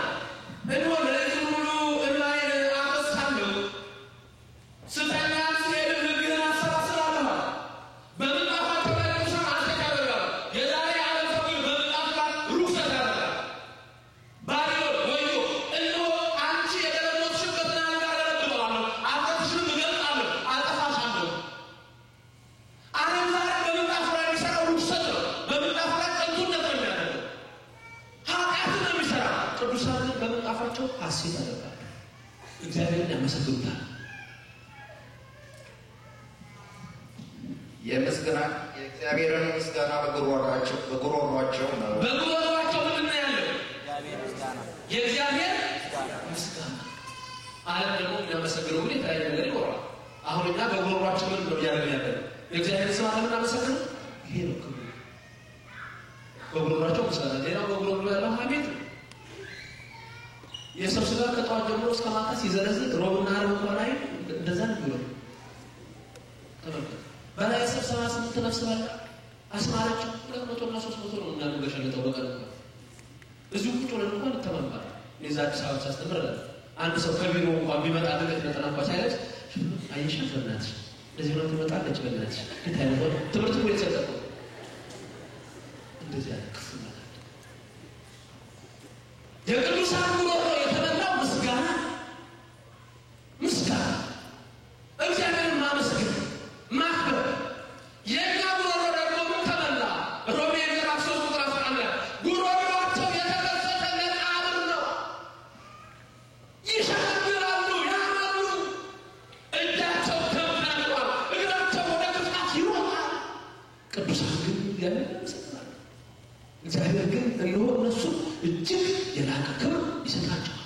አዎ በጉሮሯቸው ምን አለ? የእግዚአብሔር ምን አለ በጉሮሯቸው? እናንተ እኮ ስትናገሩ በጉሮሯቸው ነገር እያላችሁ ነው። የእግዚአብሔር ምስጋና በቅዱሳን ጉሮሮ ምን አለ? ምስጋና አለ። በጉሮሯቸው የእግዚአብሔር ምስጋና አለ። ሁለት አፍ ያለውን ሰይፍ በእጃቸው ነው። በእጃቸው ላይ ደግሞ ምን ይዘዋል? ምን ይዘዋል በእጃቸው? ወደ ኋላ አይሰማም ነው ይሄ። አቶ ምናሴ ድምጻቸው ከኔ በለጠ መሰለኝ። በእጃቸው ላይ ምን ይዘዋል? ሰይፍ ይዘዋል። ሰይፍ ደግሞ በአንድ በኩል የሚቆርጠው ወይ በሁለት በኩል? በሁለት በኩል የሚቆርጠው ሰይፍ ምን ማለት ነው? ተመልከቱ እንዴት አይነት ክብር እንደተሰጣቸው። ስለ ኢየሱስ ክርስቶስ ሲናገር ከአፉ ሁለት ስለት ያለው ሰይፍ ይወጣል። ያ ኢየሱስ ክርስቶስ ያለው ሁለት ስለት ያለው ሰይፍ ለቅዱሳን እጃቸው ላይ ሰጥቶታል። ፍርድ ጌታ ሲመጣ ሁለት ስለት ያለው ሰይፍ ከአፉ ይወጣል ማለት አንዱ ስለት ወደ ሌሉ አንዱ ስለት ሮም ከኔ ወገዱ። ስለዚህ ቅዱሳንና ኃጥአንን የሚለዩበት የእምነት ሰይፍ በእጃቸው ያለው እነማን ናቸው? እነዚህ ቅዱሳን በእጃቸው ሁለት ስለት ያለው ሰይፍ አለ። በአሕዛብ ላይ በቀልን በሰዎችም መካከል ቅጣትን ያደርጉ ዘንድ ንጉሳቸውን በሰንሰለት አለቆቻቸውንም በእግር ብረት ያስሩ ዘንድ የተጻፈውን ፍርድ ያደርጉባቸው ዘንድ ለቅዱሳን ሁሉ ይህች ክብር ናት። ሃሌሉያ! እግዚአብሔር የተመሰገነ ይሁን። ሃሌሉያ ማለት ነው። ሃሌሉያ ማለት ነው። ዛሬ ሰው ዘፈኑን ላይ ያደርገዋል፣ ምን ላይ ያደርገዋል። ሃሌሉያ ማስለክቶቱ ይሄዳል፣ ይናገራል። ምን ተናገሩ ያደርገው አንድ የኢትዮጵያ ታክሲ ውስጥ ያለ የሚመካ በእግዚአብሔር ይመካ ይላል። ያጥስ ግን የተጻፈው ላይ ሆነ ነገር ራቦ የሚባል ፊልም አክተር ትልቅ ክላሽ ይሆናል። ከስሩ የሚመካ በእግዚአብሔር ይመካ ተመልከቱ። ዛሬ ሃሌሉያ ያለ የሚሆነው ብዙ ነው። ሃሌሉያ ግን ምን ማለት እንደሆነ እዚህ ምን ሃሌሉያ ምን ነው? ሃሌሉያ ማለት አሁን ቅዱስ ላይ ሲጀምር ሃሌሉያ ሲጨርስ ሃሌሉያ ለመጀመሪያነቱ መጀመሪያ የሌለው ለመጨረሻነቱ መጨረሻ የሌለው አልፋ ኦሜጋ በአንድነት በሶስትነት የሚሰለች የሚቀደስ እግዚአብሔር ምስጋና ይገባዋል። ተመልከቱ ዘላለም የሚሆን እግዚአብሔር ክብር ምስጋና ይገባዋል። ትርጉሙ አሁን የቅዱሳን ክብር ነው የሰማነው በመዘሞታ ማለት ነው። በጉሮሯቸው ምስጋና በእጃቸው ሰይፍ ንጉሶቻቸው አለቆቻቸው ሁሉ ዛቱ ዘንድ ለቅዱሳን የተሰጠ ክብር የተጻፈውን ፍርድ ያደርጉ ዘንድ ይህች ለቅዱሳን ክብር ናት። ይህን ክብር ነው እኛ የምናከብረው። ታዲያ አያችሁ ትመጣችሁ መጽሐፍ ቅዱስ ወጣው የሰማነው እንግዲህ ሌላ ገለጸ ሌላ ጠቀሰ። ይሄው መጽሐፍ ቅዱስ ነው የምንሰማው ወገኖች። እግዚአብሔር በቅዱሳን ላይ ይከብራል። እግዚአብሔር ግሩም ነው በቅዱሳን ላይ። ይህን ስልጣን ሲሰጣቸው የመፍረድ ስልጣን ጥሩ አሁን መዝሙር 149 ብሉይ ኪዳን ነው ሊሏችሁ ይችላል። ተመልከቱ ብሉይ ኪዳን ነው አልፏል ሊሏችሁ ይችላል። በነገራችን ላይ አላለፈ ብሉይ ኪዳን ተፈጸመ እንጂ አላለፈ። አንዳንዶች ብሉይ ኪዳን አሁን ትናንት ያነሳነው ድፍረት እነዛ ሰዎች አሁን ይሄ የተመረጠው ሰው የሚከራከርበት አንዱ ነው ታውቃለች። በብሉይ ኪዳን ነው እንጂ አዲስ ኪዳን የለም ህግ። ስለዚህ እንደፈለገ ሁሉ ብዙ ሰዎች ብሉይ ኪዳን እያሉ ጠፍተዋል። እሱማ በብሉይ ኪዳን ነበረ እኮ አሳማ በብሉይ ኪዳን ነበረ እኮ ሴቶች አይሆኑ ነው በብሉይ ኪዳን ነበረ እኮ ጫማው ነው በብሉይ ኪዳን ነበረ እኮ። ያረጀ ልብ አስተሳሰብ አለመራቀቅ በእምነት በዓለማዊነት ብቻ መቅረጥ ያመጣው ጣጣ ምንድን ነው የሚጎልብን? እግዚአብሔር ትእዛዛት ብሎ ለመሆን ወገኖች ለየትኛው ዕድሜ ለስልሳው ለሰባው መሽቶ ሲነጋ ለሚጨምረው ዕድሜ ዓለም ስትመለከቱ ይህ ሁሉ ሩጫ ይህ ሁሉ ልፋት አቤት ከኔ ያለው ንብረት ሰማይ ጠቀስ ፎቅ ሰራ ራቁቱን ነው የሚሄደው። ሰው ነው ጋር የሚጥልበት ነገር አስከሬኑን የሚያጣው ሰው ነው። ኃያል የነበረው በድካም ነው የሚወድቀው። ራቁታችንን ከእናታችን ማህፀን ራቁታችንን ወደ ምድር እግዚአብሔርን የሚያዝ ለዘላለም ለመኖር እውነትን የሚያዝ ለዘላለም ለመኖር ዓለም ግን አትመስልም። ሰው ሺህ ዓመት የሚኖር አይመስልም። ሲጨነቅ እስቲ ነው መስታወት ዳር ነው ሙሶት ነው አንዳንዱ ብቻዎችም ለምንድን ነው የሚመስለው መስታወታቸው ይላል ሲፈቀድስ እንዴት ነው ያፈረብኝ ሆኖ ይላል በተለይ ሴቶች ይከታሉ ሰካንደር 60 ዲግሪ ነው እኮ ምሽከረከሩ ያሴዳ ያሴዝን ታቃው ብዙ ነው መግለራት ማለት ሁሌ የሚታደርግ ነበር አገር ሁሌ ታረጋለች አልተራሷን አይታምሯን አይታል ማለት ደግሞ እንደው ሳትታጠሙ ነው ሳትሉ ቆሻሻችሁ ሳታነሱ መስታወት ሲሳታ ውጡ ማለት አይደል ደግሞ እንዲብላል በሉና ሌላ ጣጣምጡ ለመጀመሪያ ባልሽ ራሱ ነው የሚቀየርሽ አንተ መስጠት ተቀየረች እግዚአብሔር የሚያስተምረው ህግ ስርዓቱ ነው በደንብ ማወቅ የሚያስፈልግ መብላት ማለት ሁሌ መስታወት ላይ የቆመች በቃ ሰዓቷን የሚቃጠለው ሰው ነው አሁን አንዳንድ ሰዎች በመለስተኛ ቡቲክ ላይ መስሏችሁ የወርቅ መሸጫ እዚህ ላይ ምላስ ላይ እዚህ ላይ ሁሉ ላይ ጌጥ የኢትዮጵያ ቅርባስ ሲካሄድ አንድ ጊዜ እንዳየሁት ብዙዎች ኢትዮጵያውያን ፈርዖን እዚህ ላይ ዘንዶ እዚህ ላይ እባብ ሌላው የሚያደርገው ስላመለከ እኮ ነው እባብ ስላመለከ እኮ እየታመለካችሁ ነው ታረጉ ተመልከቱ ራሱን ይለውጣል ማርያም በገላዊት መስታወት ትቆማ ራሷን አየቻችን አንድ ቀን መንፈስ መጣት ለስሯ ስትደቅ ይሁንካ ነገር አፈለም ሆኖ አለች በቃ ኃጢአት በቃ ዝሙት በቃ ማለት ቁርጡሳ ነበር ወደ ጌታ ሄዳ ንስሐ ወዳ በእንባዋ ምሕረት አገኘች ዛሬ ይልቃ ከቶሎ ዓለም ወደ ይልቃ በቃ ሲጋራ በቁርጥና ጣራ በቃ ስጋ ልክ ወቆን ያለው እግዚአብሔር ልካችሁ ለባችሁ ጠጡ በቃ ስጋ በቃ ዓለማዊነት በቃ ክደት በቃ ምንፍቅና ምን ተገኘበት መሽቶ ሲነጋ እድሜ ያልቃል ይቺ ምድር ለእሳት የተጠበቀች ናት አስተውሉ ያለማስተዋል መንፈስ እንዳይገዛ ወገኖች እግዚአብሔር በህዝቡ ተደስቷል በህዝቡ የሚደሰትበት መንገድ ምን እንደሆነ ነው እግዚአብሔር የመረጣቸውን ሰዎች አክብሯል ብሉይም የራሱ ነው አዲሱም የሱ ነው አዎ በብሉይ ኪዳን የነበረውን ክብር ተመልክተናል በአዲስ ኪዳን ደግሞ ቅዱሳን እንዴት አይነት ክብር ተሰጣቸው አንድ ቀን ነው ቅዱስ ጴጥሮስ ጌታን እንዲህ ብሎ ጠየቀው እግዚአብሔር የነገስታት ንጉሥ ተብሎ ሲጠራ ነገስታትን እንዴት እንደሸማቀው ሰው አዎ አንድ ቀን ቅዱስ ጴጥሮስ ወደ እሱ ቀረበና ማቴዎስ 19:27 ቀረበና ጌታ እነሆ ራሱን ክዶ ሰው ሁሉ ይከተለኝ ብሎ ሲያስተምር ቅዱስ ጴጥሮስ ቀረበና ጌታ ሆይ እና ሁሉን ትተን ተከተልንህ ምንድን ነው የምትሰጠን ቅዱስ ጴጥሮስ ሁሉን ትቶ የተከተለው ግን ምንድን ነው የቅዱስ ጴጥሮስ ንብረት ታውቃላችሁ ምን እንደነበረው የምታውቁ ሰዎች አላችሁ አቤት አሳ ያጠምድ ነበር እሱ በብልጉ አሳ ያጠምድ ነበር እግዚአብሔር ስትል አሳ ያጠመደ ነበር የሚኖር በዛ ከወንድሙ ከሚራስ ጋር አሳ ያጠመዱ አዎ አሳ ያጠመደ ይችላል ሌላ ደግሞ በቋሚ ንብረትነት አንድ ነገር ነበር በቋሚ ንብረትነት ያለው አንድ ነገር ነበር ቅዱስ ጴጥሮስ አንድም ታተበታችሁ ወይ መምህራን ሲያስተምሩ ሰምታችሁ ነው ምን ነበረው ቅዱስ ጴጥሮስ አቤት አንድ አህያ ነበረች ሁሉ ተከተል የሚለው አንድ አህያ ትቶለው ለቅዱስ ጴጥሮስ ተመልከቱ ሁሉ ተከተል ጌታው ምንድን ነው የምትሰጠናል ሁሉን የተወው ንብረትን አደረገ ዝሙትን የተወው ጴጥሮስ ዓለምን የተወው ሁሉን ትቶ መስራት ይችላል አሳውን እየሸጠ ሀብታም መሆን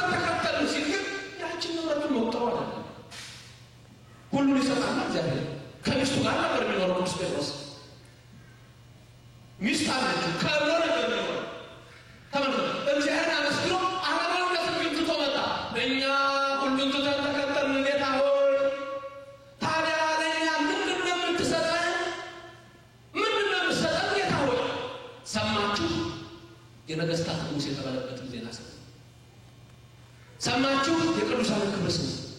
ሰማችሁ? ሰይጣን ዛሬ የሚጠላቸው እግዚአብሔር የወደዱትን ስሙ።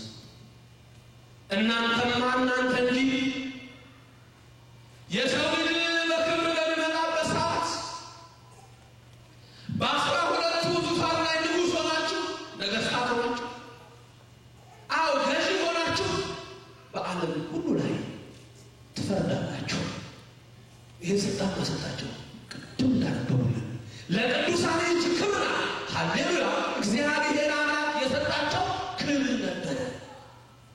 ተመልከቱ፣ ይሄን ክብር ለቅዱሳን የሰጠ እግዚአብሔር ነው። ምን አደረጋቸው? ንጉሥ አደረጋቸው። በ12 ዙፋን ተቀምጣችሁ ትፈርዳላችሁ። ታዲያ ሰው ይማልዳል አይማልዱም፣ ይማልዳሉ አይማልዱም፣ ጭቅጭቅ ይፈርዳሉ። ረፈው ማለት እኮ ወደ ዳኛው ቤት ነው። ዳኛ ናችሁ ተባሉ። ኧረ የሚገርም እኮ ምንም አይሳናችሁም ተባሉ። የሚደንቅ እኮ እኔ በዚህ ምድር ላይ ከሰራሁት ስራ በላይ እናንተ ትሰራላችሁ ተባሉ። ይሄን ሰምታችኋል? የዮሐንስ ወንጌል ምዕራፍ 14 ላይ አንብብላችሁ እስቲ ወገኖች። ኢየሱስ ክርስቶስ በዚህ ምድር ላይ መጥቶ የሰራውን ስራ ታውቃላችሁ። ምን እንዳደረገ ልብ ትላላችሁ። እነዚህ ቅዱሳን ደግሞ ምን ብለው ስልጣን እንደሰጣቸው ስትሰሙ እግዚአብሔር በቅዱሳን ላይ ግሩም አምላክ መሆኑን ተዋህዶ እምነታችሁ እውነተኛውን ምስጢር እንደምትነግራችሁ ስሙ። ከክደት እንውጣ፣ ባቢሎንን እንተዋት፣ ወደ ጽዮን እንገስግስ። እንዲህ ነበር ያላቸው። እውነቱን እላችኋለሁ ዮሐንስ ወንጌል ምዕራፍ 14 ቁጥር 12 እውነቱን እላችኋለሁ በእኔ የሚያምን እኔ የማደርገውን ስራ እርሱ ደግሞ ያደርጋል፣ ከዚህም የሚበልጥ ያደርጋል። ሰማችሁ? በእኔ የሚያምን አለ። እኛ ስናምን የለም ወይ? ለምን አናደርግም? ምነው በጌታ ዘመን 12 ሰው ብቻ ነው ያመነበት? አሁን አንዳንድ ሰዎች ትዕቢት አለ ትልቁ በሽታቸው። እኛም አምነን አለ ያመነ ሁሉ ነው የሚለው እኛም እናደርጋለን። የት ነው የሚለው? የት ጋር ነው ያለው?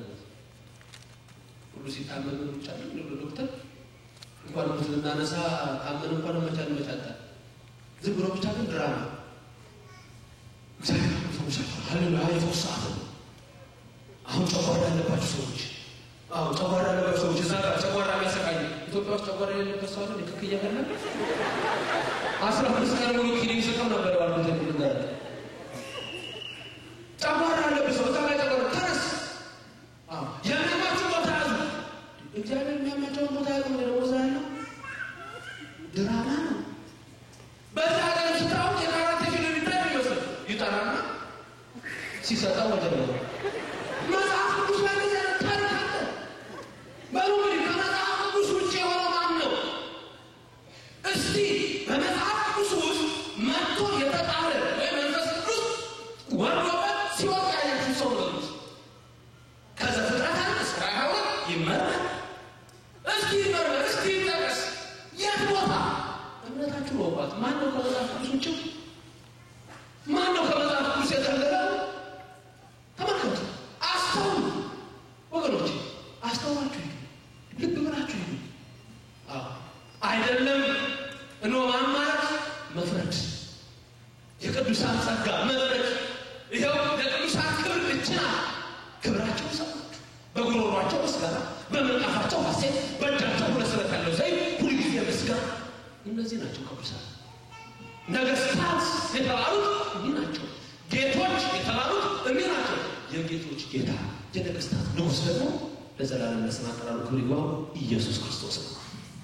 ጌታ ተብሎ የሚበቃ የጌቶች ጌታ የነገሥታት ንጉሥ ነው። እናንተ የሰው ልጅ በክብሩ ሲመጣ እነሆ በዚያ ተቀምጣችሁ ትፈርዳላችኋል። ዛሬ እኔም አማልዳለሁ፣ እኔም ቅዱስ ነኝ። ሰራዊት አለ፣ ጾም አለ፣ ጸሎት አለ፣ ስግደት አለ። የቱ ነው የቅድስና ስራ? ምንድን ነው የቅድስና መለካው? እንደው እኛ ስናምናለን ያለው ወጥቶ ቅዱስ ነኝ ታውቀዋለህ፣ ስራውን ሁሉ ታውቀዋለህ፣ ጉዞውን ሁሉ ታውቀዋለህ። የዓለም ትልቁ በደል ቅዱስ ነኝ ማለት አይ እግዚአብሔር ንግሥት ሆኜ እቀመጣለሁ አለች። ያችን ባቢሎን ንግሥት ሆኜ እቀመጣለሁ አለች። ራዕይ 18:7 ንግሥቲቱስ እውነተኛይቱ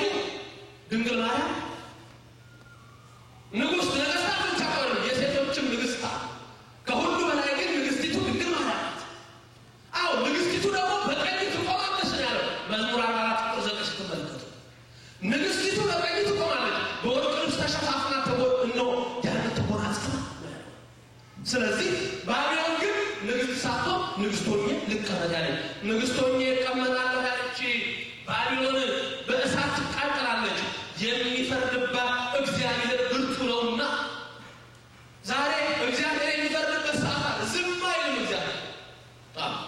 እግዚአብሔር ሰላም የመዘው አምላክ ነህ እያለው እሳት ሲነድድ ነው በፊቱ እሳት እያነደደ የሚመጣ እግዚአብሔር ዝም አይልም፣ ይፈርዳል። አምላክ ነህ እያለው ዝም አይልም። ዛሬ ዝም ያለ ይመስላል። ኃጢአቱ ሲሰራ፣ በበሉ ሲሰራ፣ በቤተ መቅደስ በተሰራው ክደት ሲሰራ፣ እግዚአብሔር ሲሰደብ፣ ዓለም እንዲህ በመከራው ስትቀመጥ እኔ እግዚአብሔር በማለላይ ሆኜ በጸጥታ ተቀምጬ በአጨዳ ሰዓት እንደደረገ ጮራ እነሆ በደመናም ሰዓት እንደጠብታ ሆኜ ዓለምን በጠቅላላ በማለላይ ሆኜ እመለከተዋለሁ። ያን እግዚአብሔር ዝም ቢል እነሆ የለም አሉ። እርስ በርሳቸው በፍቶት ተቃጠሉ። የተሰራ ጣዖትን አመለኩ። እግዚአብሔር አምላክም ዓለምን ቀጣ። የታላቁን ቀላይ ምንጮች ተባቦታ እነሆ የታላቁን ሰማይ ምንጮች ከፍቶ የሰማይ መስኮት ተከፍቶ ምድር ሰማይ ቦታ ተሸንቁራ ዓለም ወዮ እያለ በዝሙቱ ነደደ። ያለ በቃሎት ደግሞ እንዲሁ ሰዶም ገሞራ ሶዶምና ሲባዮ የዝሙትን በረስ ተፈናጠው እግዚአብሔርን በመርሳት ኃጢአትና በደልን አደረጉ። ለእጅ ለተሰራ ጣዖት ሰገዱ፣ ለወርቃቸው ተንበረከኩ። እግዚአብሔር አምላክ እንዲህ አለ፣ ምድርን ተመለከትኳት፣ ምድር በእግዚአብሔር ፊት ቆሸሸች፣ ሥጋ ለባሽ ሁሉ መንገዱን አጣመመ። እኔ እግዚአብሔር ግን እመለከታለሁ፣ መንፈሴ በሰው ልጅ ላይ አይኖርም። እቀጣለሁ፣ የሚያድን የለም። እመጣለሁ፣ ማንም የሚያቆመኝ የለም። እሳት ካፌ ይወጣል፣ የግብፅ ነውር ሁሉ ይጠፋል። አዎ የግብፃውያንን ነውር ያደረጉ በዝሙታቸው በሥጋቸው በዝናቸው የነው በፍትወት የተቃጠሉትን የምቀጣበት ሰዓት አለ አለ እግዚአብሔር። አዎ ሰዶም ገሞራ ሶዶምና ሲባዮ የአብርሃምን ልመና እንኳ ሳትሰማ እግዚአብሔር ሆይ ማረን ብሎ ቢጸልይላቸው በዚያ ያለ ሰው ግን እግዚአብሔርን አላስተዋለምና ከሦስት ሰው በስተቀር ለእግዚአብሔር የሰገደ የለምና እግዚአብሔር አምላክ እሳት አዝሎ ምድራቸውን ገለባበጠ። ዛሬም እግዚአብሔር ዝም ያለ ይመስላል። ምድር ተበላሽታለች። ሥጋ ለባሽ መንገዱን አጣሟል። የሚያስተውል የለም። አፋቸው ለተከፈተ መቃብር ነው። እጃቸው ደም ያፈሳል። እግዚአብሔር ግን ይጣራል። ደማችሁን ተለቃለቁ፣ እጃችሁን ታጠቡ፣ ልባችሁን አንጹ፣ ከቂም ከበቀል ንጹ፣ የአምልኮትን ሁሉ ጣሉ፣ የከንቱ አምልኮትን ራቁ። እግዚአብሔር ይጣራል። ከማያምኑ ጋር በማይመች አካል አትጠመዱ። ብርሃንን ዋቁ፣ ጨለማን ተዉት። እናንተ አማናውያን ናቸው፣ የማያምኑትን ራቁ። ሕዝቤ ሆይ አለ ኤርምያስ፣ ይህንን የእግዚአብሔርን ቃል የሰማ አዎ ሕዝቤ ሆይ እንፍጠን እንውጣ። በባቢሎን የሞት ሰው ናት። መልአክ ወጣ፣ ታላቅ ወፍጮ ድንጋይ ይዟል፣ ወደ ባህር ወረወረው። እንዲህም ብሎ ተናገረ፣ ታላቂቱ ባቢሎን ዓለምን ያሰከረችዋ፣ በቅዱሳን ሰብ የረከሰችዋ፣ እነሆ እነዚያን ቅዱሳን ያረደች፣ ደማቸውን ያፈሰሰች ባቢሎን እንዲህ ትሰጥማለች ብሎ ድንጋዩን ባህር አሰጠመው። የዚያን ጊዜ ሕዝቤ ሆይ አብረን እንዳንጠፋ፣ ከባቢሎን ጋር እንዳንመድ፣ ከባቢሎን ጋር እንዳንቀር እንውጣ ወደ ጽዮን፣ በጽዮን እንሰብሰብ፣ ለእግዚአብሔር እንዘምራለን። እግዚአብሔር ዝም አይልም፣ ይመጣል። ቅዱሳኑን ሰብስቡለት፣ ይፈርዳል። የዚያን ጊዜ ግን በዚህ ስሙን የጠራ ለስሙ የዘመረ ቃሉን ያደመጠን በጽድቅ እንዲያቆመን በቅዱሳን እንማልደዋለን። እግዚአብሔር ከእኛ ጋር ይሆንልን። አዎ እግዚአብሔር የጌቶች ጌታ ነው፣ የነገሥታት ንጉሥ ነው፣ የአማልክት አምላክ ነው። እግዚአብሔር ለቅዱሳን የሰጠው ጸጋ ይሄ ነው። ተዋህዶ ይህን ትናገራለች። ከምትጠፋ ዓለም ጋር ሳንጠፋ እግዚአብሔር ያዘዘውን በመስማት ሕይወታችንን ሁሉ ከእሱ ጋር እናድርግ። የአማልክት አምላክ ቅዱሳን አማልክት ናቸው። እንዴት አምላክ ተባሉ? እንዴት አማልክት ሆኑ? ኃይላቸው ምንድን ነው? ይህ ደግሞ በነገው ዕለት የምንማር ይሆናል። አዎ የጌቶች ጌታ እግዚአብሔር፣ ጌቶች ቅዱሳን፣ ጌቶች የምናድርግ ብሎ የእስር ቤቱ ዘበኛ እግራቸው ላይ ወደቀ። ጌታ ሆይ ምነው ልጄ እኮ ሞታለች። እነሆ የአማልክት አምላክ እግዚአብሔር እንዴት እንዲሆኑ ደግሞ እንዴት አማልክት እንደሆኑ በምን አይነት ጸጋ እንዳሉ እግዚአብሔር ሰጣቸው እንሰማለን። ፈጣሪ ናቸው አለ ቅዱሳን። ዓለምን የፈጠሩ ናቸው አለ። የባህሪ አምላክነት አላቸው አለ። እግዚአብሔር ግን በጸጋ የሰጣቸው እንሰማለን። እሱ ብርሃን ነው እግዚአብሔር። ቅዱሳን ብርሃን እንዲሆኑ ስልጣን ሰጣቸው። አንተሙ ብርሃኑ ለዓለም፣ እናንተ የዓለም ብርሃን ናችሁ አላቸው። ስለዚህ ዛሬም እኛ ይህንን በማመን በጽድቅ እንመላለስ፣ በቸርነት እንመላለስ። እግዚአብሔር ለእኛ ያለው እንስማ፣ ከክፋት እንውጣ፣ ከከንቱ ነገር ሁሉ እንዳን። እግዚአብሔር ቸር ይቅር ባይ ነው ወገኖቼ። እኛን ለማዳን ስለፈለገ በድንግል ማርያም መጣ። ዘካርያስን ሊያበስረው በቅዱስ ገብርኤል መጣ። እኛም ዛሬ በእነሱ እንሄድበታለን። እውነት ሕይወት የሆነ እግዚአብሔር ሕይወታችሁን ሁሉ በጽድቅ ሊያኖር ከክፋት ከዓለም ምኞት አምልጣችሁ ወደ እኔ የመጣችሁ ሁሉ የተጠራችሁት ለሕይወት ነው ይላችኋል። ስለዚህ በዚህ ሰዓት እንኳን እዚች ቦታ ላይ ቁጭ ብለን የሰማነው ቃል በእግዚአብሔር ዘንድ ዋጋ አለው። እግዚአብሔርን አምናችሁ የምትሰሩት ሁሉ በእግዚአብሔር ዘንድ ዋጋ አለው። ስለዚህ ከክፋት ርቀን፣ ከቂም በቀል ርቀን፣ ኃጢአትን የማይሰራ ማንም የለም። ሁሉም ኃጢአትን ያደርጋል። እግዚአብሔር ግን ንስሐን አዘጋጀ። ይቅር በለኝ ስንለው ይቅር ይለናል። አዎ አንጻኝ ስንለው ያነጻናል። ቀድሰኝ ስንለው ይቀድሰናል። አዎ ከኃጢአቴ እጠበኝ፣ አንጻኝ፣ በሽታ መንፈስ ደግፈኝ። አቤቱ አምላኬ ሆይ እናቴ በኃጢአት ጸነሰችኝ፣ በኃጢአት ተወለድኩ። አንተ ግን እነሆ እጠበኝ፣ ከበረዶ ይልቅ ነጭ እሆናለሁ። ጌታ እንደተናገረ ነቢዩ እንደተናገረ የእግዚአብሔርን ቃል ስሙ፣ እጃችሁን ታጠቡ፣ እንወቃቀስ። ኃጢአታችሁ እንደ አለላ ብትቀላ እንደ ባዘቱ ነጭ አደርጋታለሁ፣ እንደ ደም ብትሆን እኔ አጠራችኋለሁ፣ ቅዱስን ውሃ እረጭባችኋለሁ ይላል። ዛሬ እግዚአብሔር ቸር የሆነ አምላካችን እያንዳንዳችን ኃጢአት ሁሉ ይደመስሳል። ካህኑ እግዚአብሔር ይፍታ በሚሉበት ሰዓት የቀደመ ኃጢአታችን ሁሉ የለም። የምህረት አባት ነው፣ የይቅርታ አባት ነው፣ የሰላም አባት ነው፣ የቸርነት አባት ነው። አሁንም ቸርነቱን፣ ሰላሙን፣ ፍቅሩን ለሁላችን ያድለን። ያስተማረን የመከረን እግዚአብሔር ክብር ምስጋና ይግባው። ኃጢአትና በደላችን ሁሉ እሱ ያስወግድልን፣ ከክፉ ነገር ሁሉ እሱ ይጠብቀን። እግዚአብሔር አምላክ በምትሰሩበት ቦታ ሁሉ ግርማ ሞገሳችሁ፣ ኃይላችሁ፣ አባታችሁ እሱ ይሁንላችሁ። እዛ ቁጭ እንዳላችሁ አንድ መዝሙር እንዘምራለን።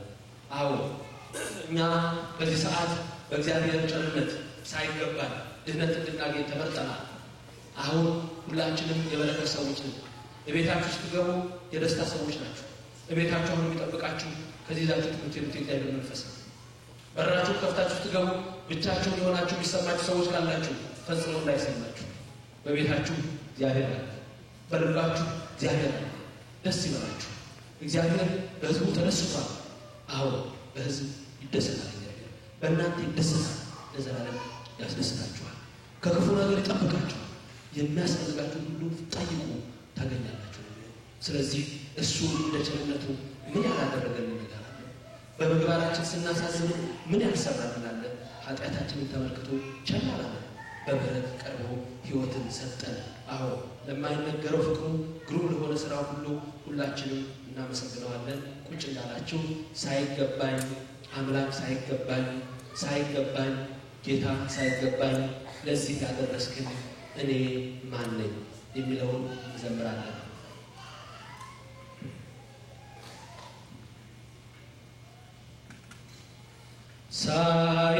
ሳይገባኝ አምላክ ሳይገባኝ ጌታ ሳይገባኝ ለዚህ ያደረስከኝ እኔ ማን ነኝ? ለዚህ ያደረስከኝ እኔ ማን ነኝ? ሳይገባኝ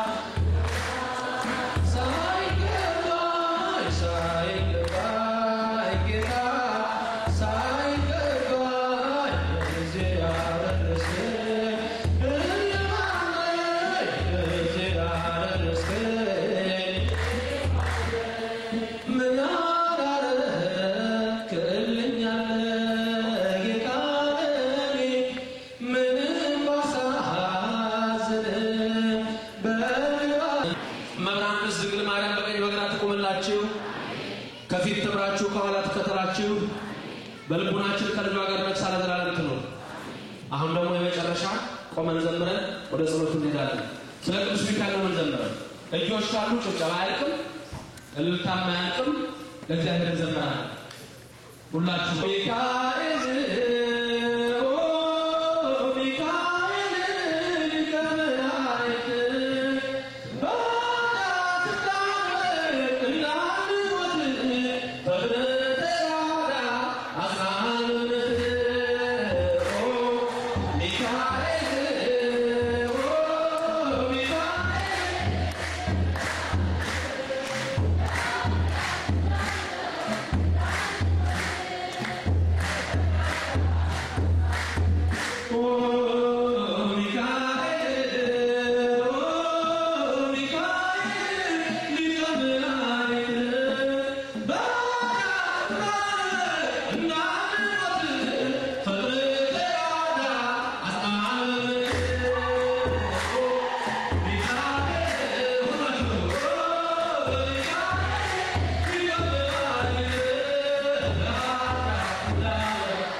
ይህንን የመሰለ እጹብ ድንቅ ትምህርት ላስተማረን መምህራችን መምህር ዘበነ እግዚአብሔር አምላካችን ቃለ ሕይወት ያሰማልን።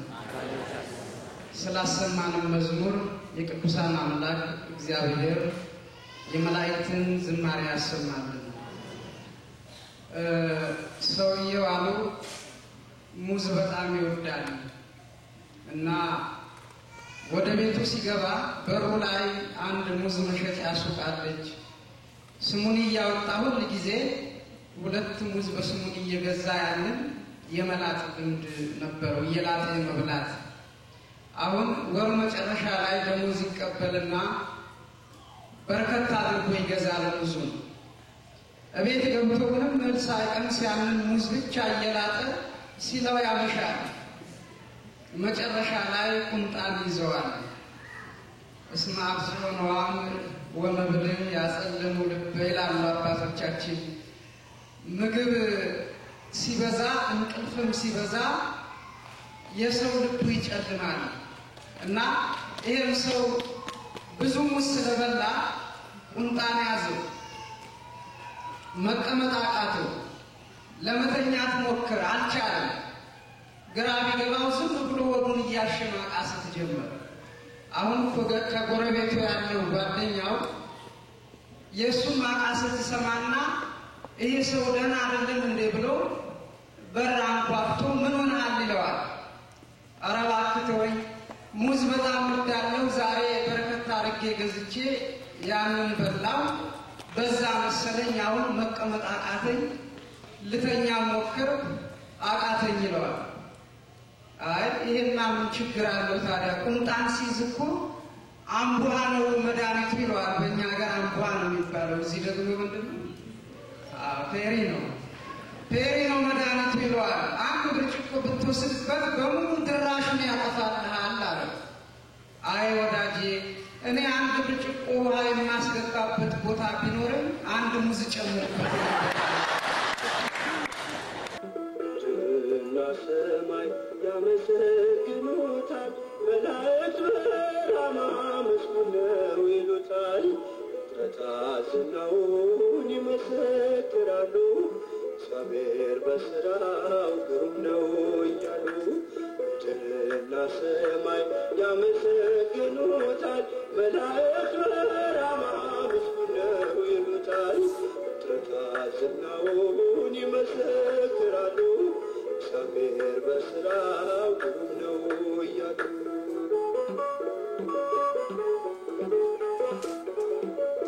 ማድረግ መፈለግን በእኛ ላይ ይሠራል፣ ይሁን ያለ ሁሉ በፈቃዱ ይሆናል። መንገድ አዘጋጅቶ ጥልቁን አሻገረን፣ ከክፉ እንድንድን ምልክትን ሰጠን። ምድርና ሰማይ ያመሰግኑታል፣ መላእክት በራማ ምስጉን ነው ይሉታል። ፍጥረታት ዝናውን ይመሰክራሉ፣ እግዚአብሔር በሥራው ግሩም ነው እያሉ።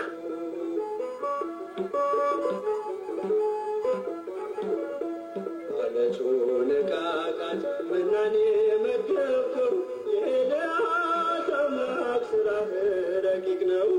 በምድረ በዳው ላይ ተስፋ ሆነኸኛል፣ አምላኬ ነህ አልኩህ ውለታ ማርኮኛል። ምድርና ሰማይ ያመሰግኑታል፣ መላእክት በራማ ምስጉን ነው ይሉታል። ፍጥረታት ዝናውን ይመሰክራሉ፣ እግዚአብሔር በሥራው ግሩም ነው እያሉ።